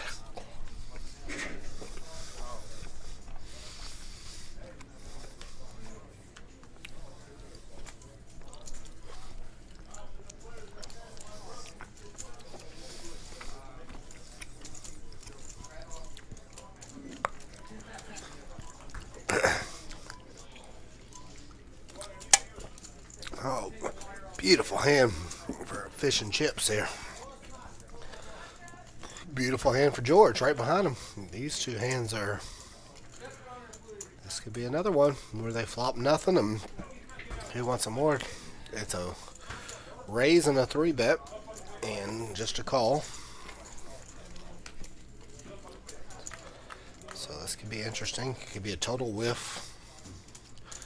Yep, George is going to get, George just checks it back. And now, George give, that's just a perfect turn card for fish and chips as he goes from nothing on the flop to top pair, nut flush draw, gut shot, straight flush, straight flush draw, or just a straight draw. George bets the flop, he wins. I don't know why he didn't go for it there. He probably thought guy had an overpair and was going to call him. I think he was probably going to call him with 2 kings, even though his hand played good against 2 kings.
Big flop here for fish and chips.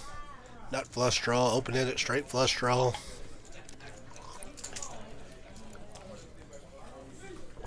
I don't think only Baker has anything. I think they can. He's not going to call with the gutter and kings. Monkey does have the wheel and board pairs.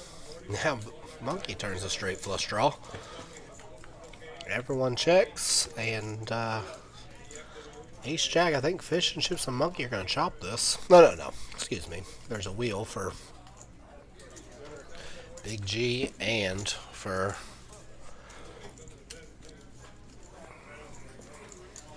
I don't know.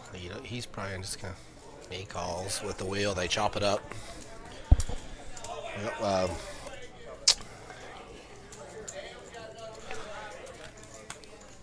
Richard entering the game. Good, very good player, Richard. Play a lot of Omaha with Richard.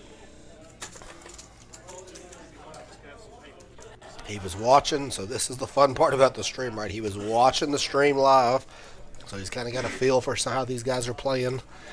He said, I can't take it anymore. I'm on the way. Here I am.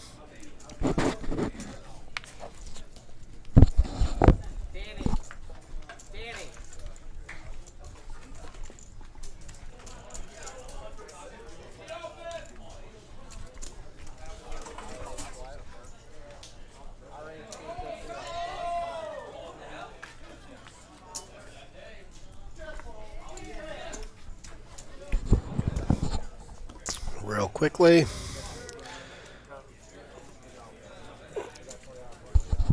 Richard looks like he bought in for 2,000. RHB. That stands for Red-Headed Bastard, if you all were wondering. I'm not knocking him. That's just what he calls himself.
That is a very dangerous card for Monkey to continue. The 8, 9, 10s come in, but it works out for him.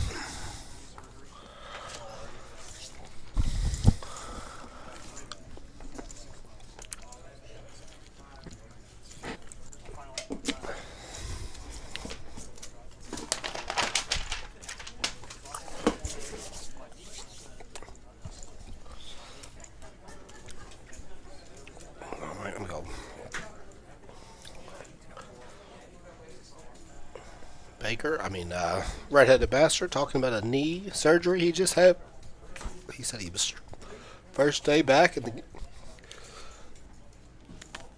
did some physical therapy. He said, am I good enough do I've got enough knee mobility to go sit at a poker table and rake in some pots? They said, you do, and he's here.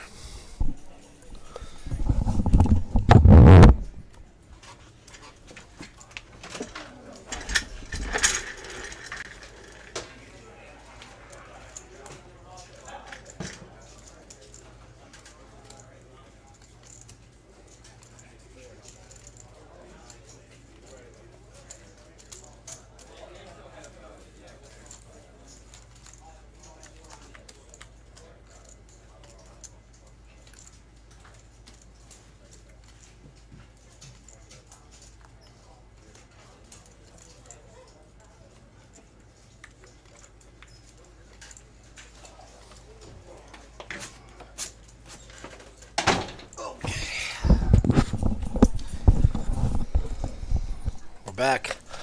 I'm fed. I'm happy. I had to wash my hands. Let's see what we got here. I couldn't sit there without my phone all day. Yeah, I like to be on my phone when I play too, and Hold'em, just because Hold'em can be boring. Watch something on YouTube, listen to music, something. At least you got football on. There's a big screen TV right in front of the table. Can't have the phones, though. Too much potential for shadiness, as we've seen in the poker world. Club JAQK said, none of that on our watch.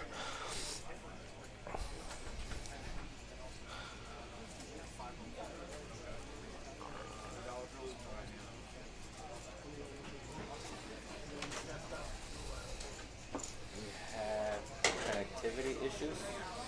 In about 10 minutes, you can see a whole lot of fuzz going on. And I'm not even sure if we're going to be able to continue the stream. Okay. Got to figure that out because my board just started not reading nothing. Okay. And it's still telling me I got nothing. All right.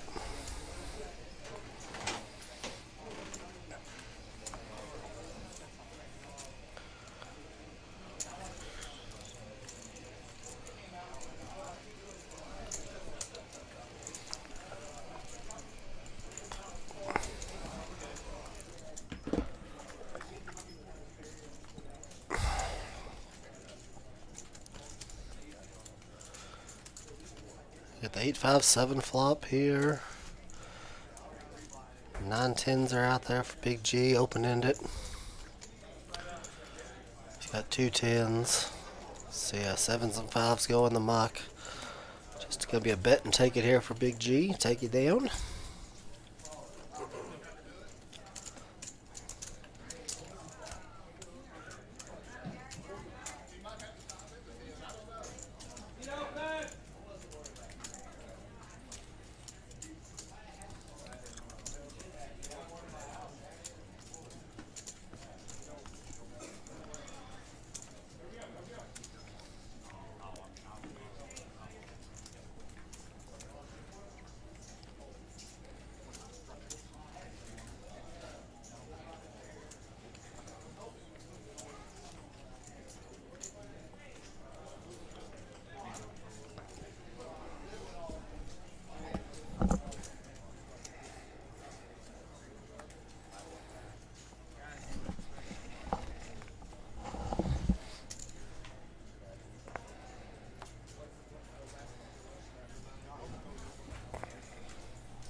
I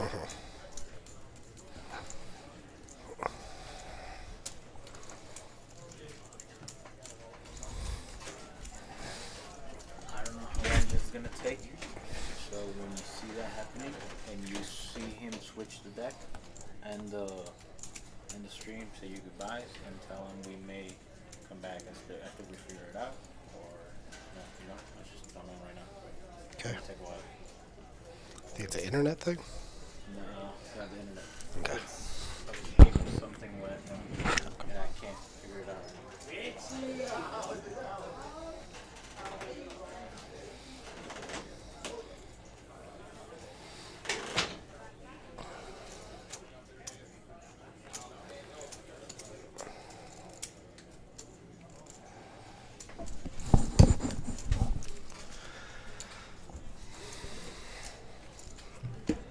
We have the King Queen 10-8 for Mike. Some jacks for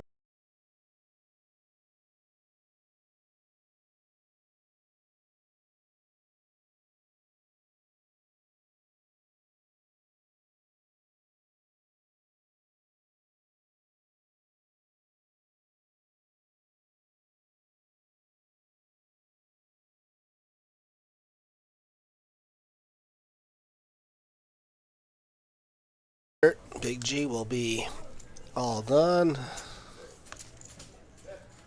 Stephen Davis loots called. Well, he assumed that's what was happening. I don't know if that was ever confirmed or not. But if it was the case, it was caught, and yeah, it's definitely not allowed. No phones allowed at the table.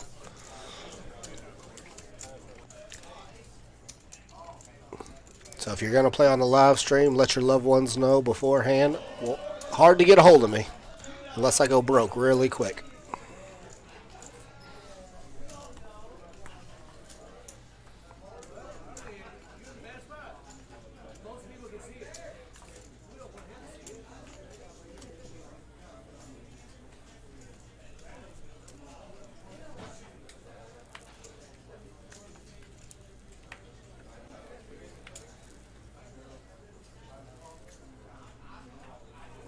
Danny, I need a C2 player.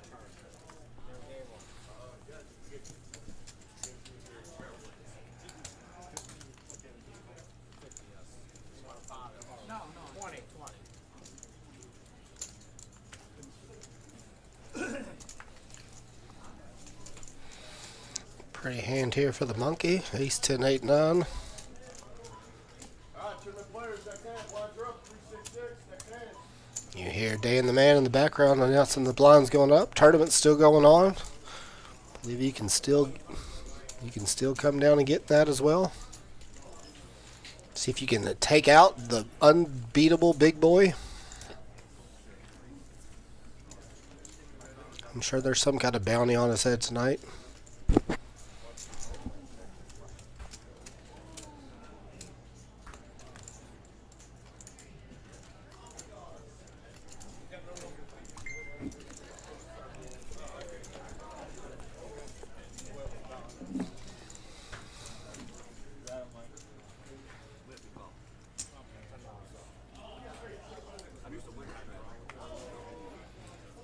I like it a lot better.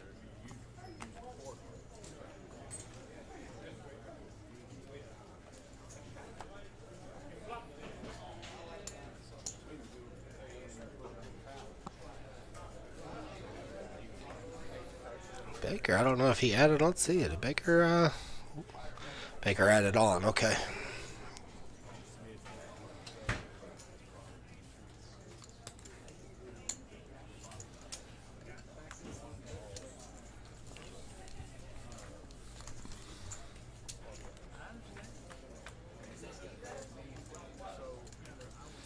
Nice flop here for Mike. He flops the nuts. 2 flush draws out there. Baker with the ace, but won't be getting out of line. Big G. Just a smooth call there with the nuts. I like it. Very deceptive. His monkey got the 3 in his hand, and he's getting heads up. That's a fun card now. Monkey, or no, Mike turns 3 deuces. Still with the nuts. Monkey is drawing dead here.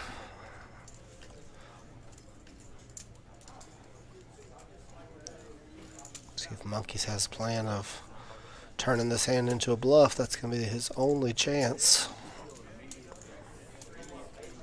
He's thinking about it. Thinks better of it. Might have worked. Mike had some hand though.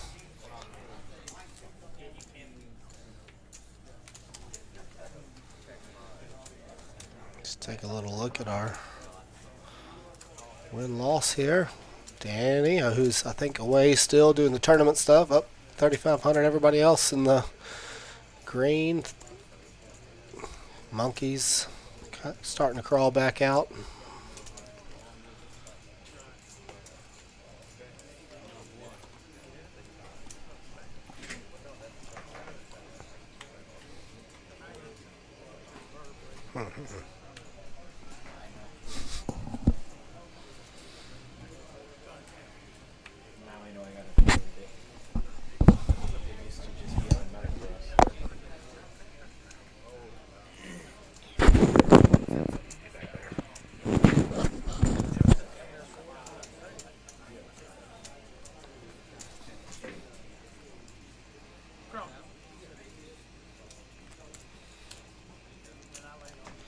Does look like there's still a seat open in the game.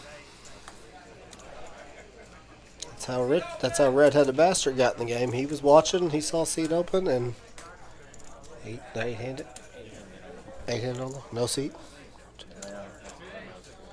Wow, we're only 8-handed on this table, so there's not a seat open, but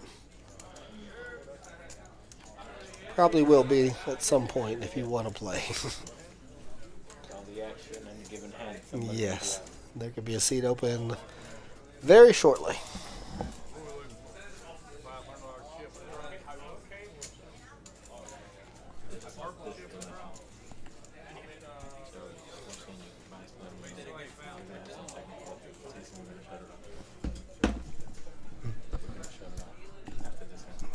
Okay, should we say it now? Okay. So it's been brought to my attention now, like again, we're on a 15-minute delay here. After this hand, we start to experience some technical difficulties. Some cable or something's going on loose We're going to shut this stream down. We're going to try and figure out the issue at hand, and if we figure it out, we will go live again on a different stream. So just stay tuned, stay close to follow the Facebook page, Club JAQK. It'll automatically show when we go live again. So this looks like the last hand of this current stream. Let's hope for some bloodshed here.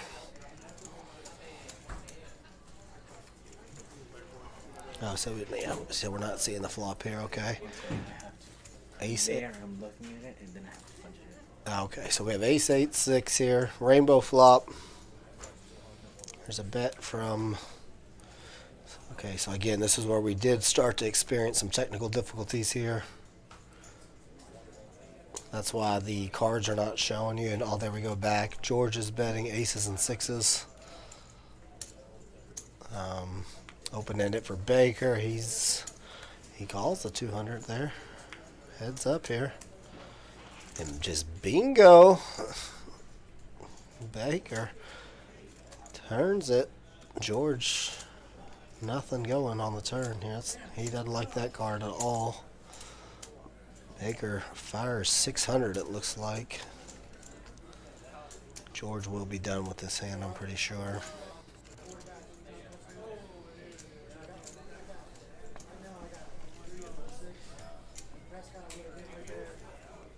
Yep, good.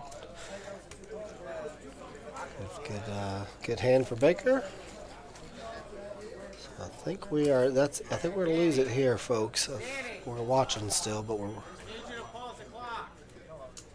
Yeah. As you can hear them pausing the clock. So this is the last hand of this stream. We're gonna try and figure out the issue at hand, and stay tuned to all our platforms. And if we go back live, stay tuned.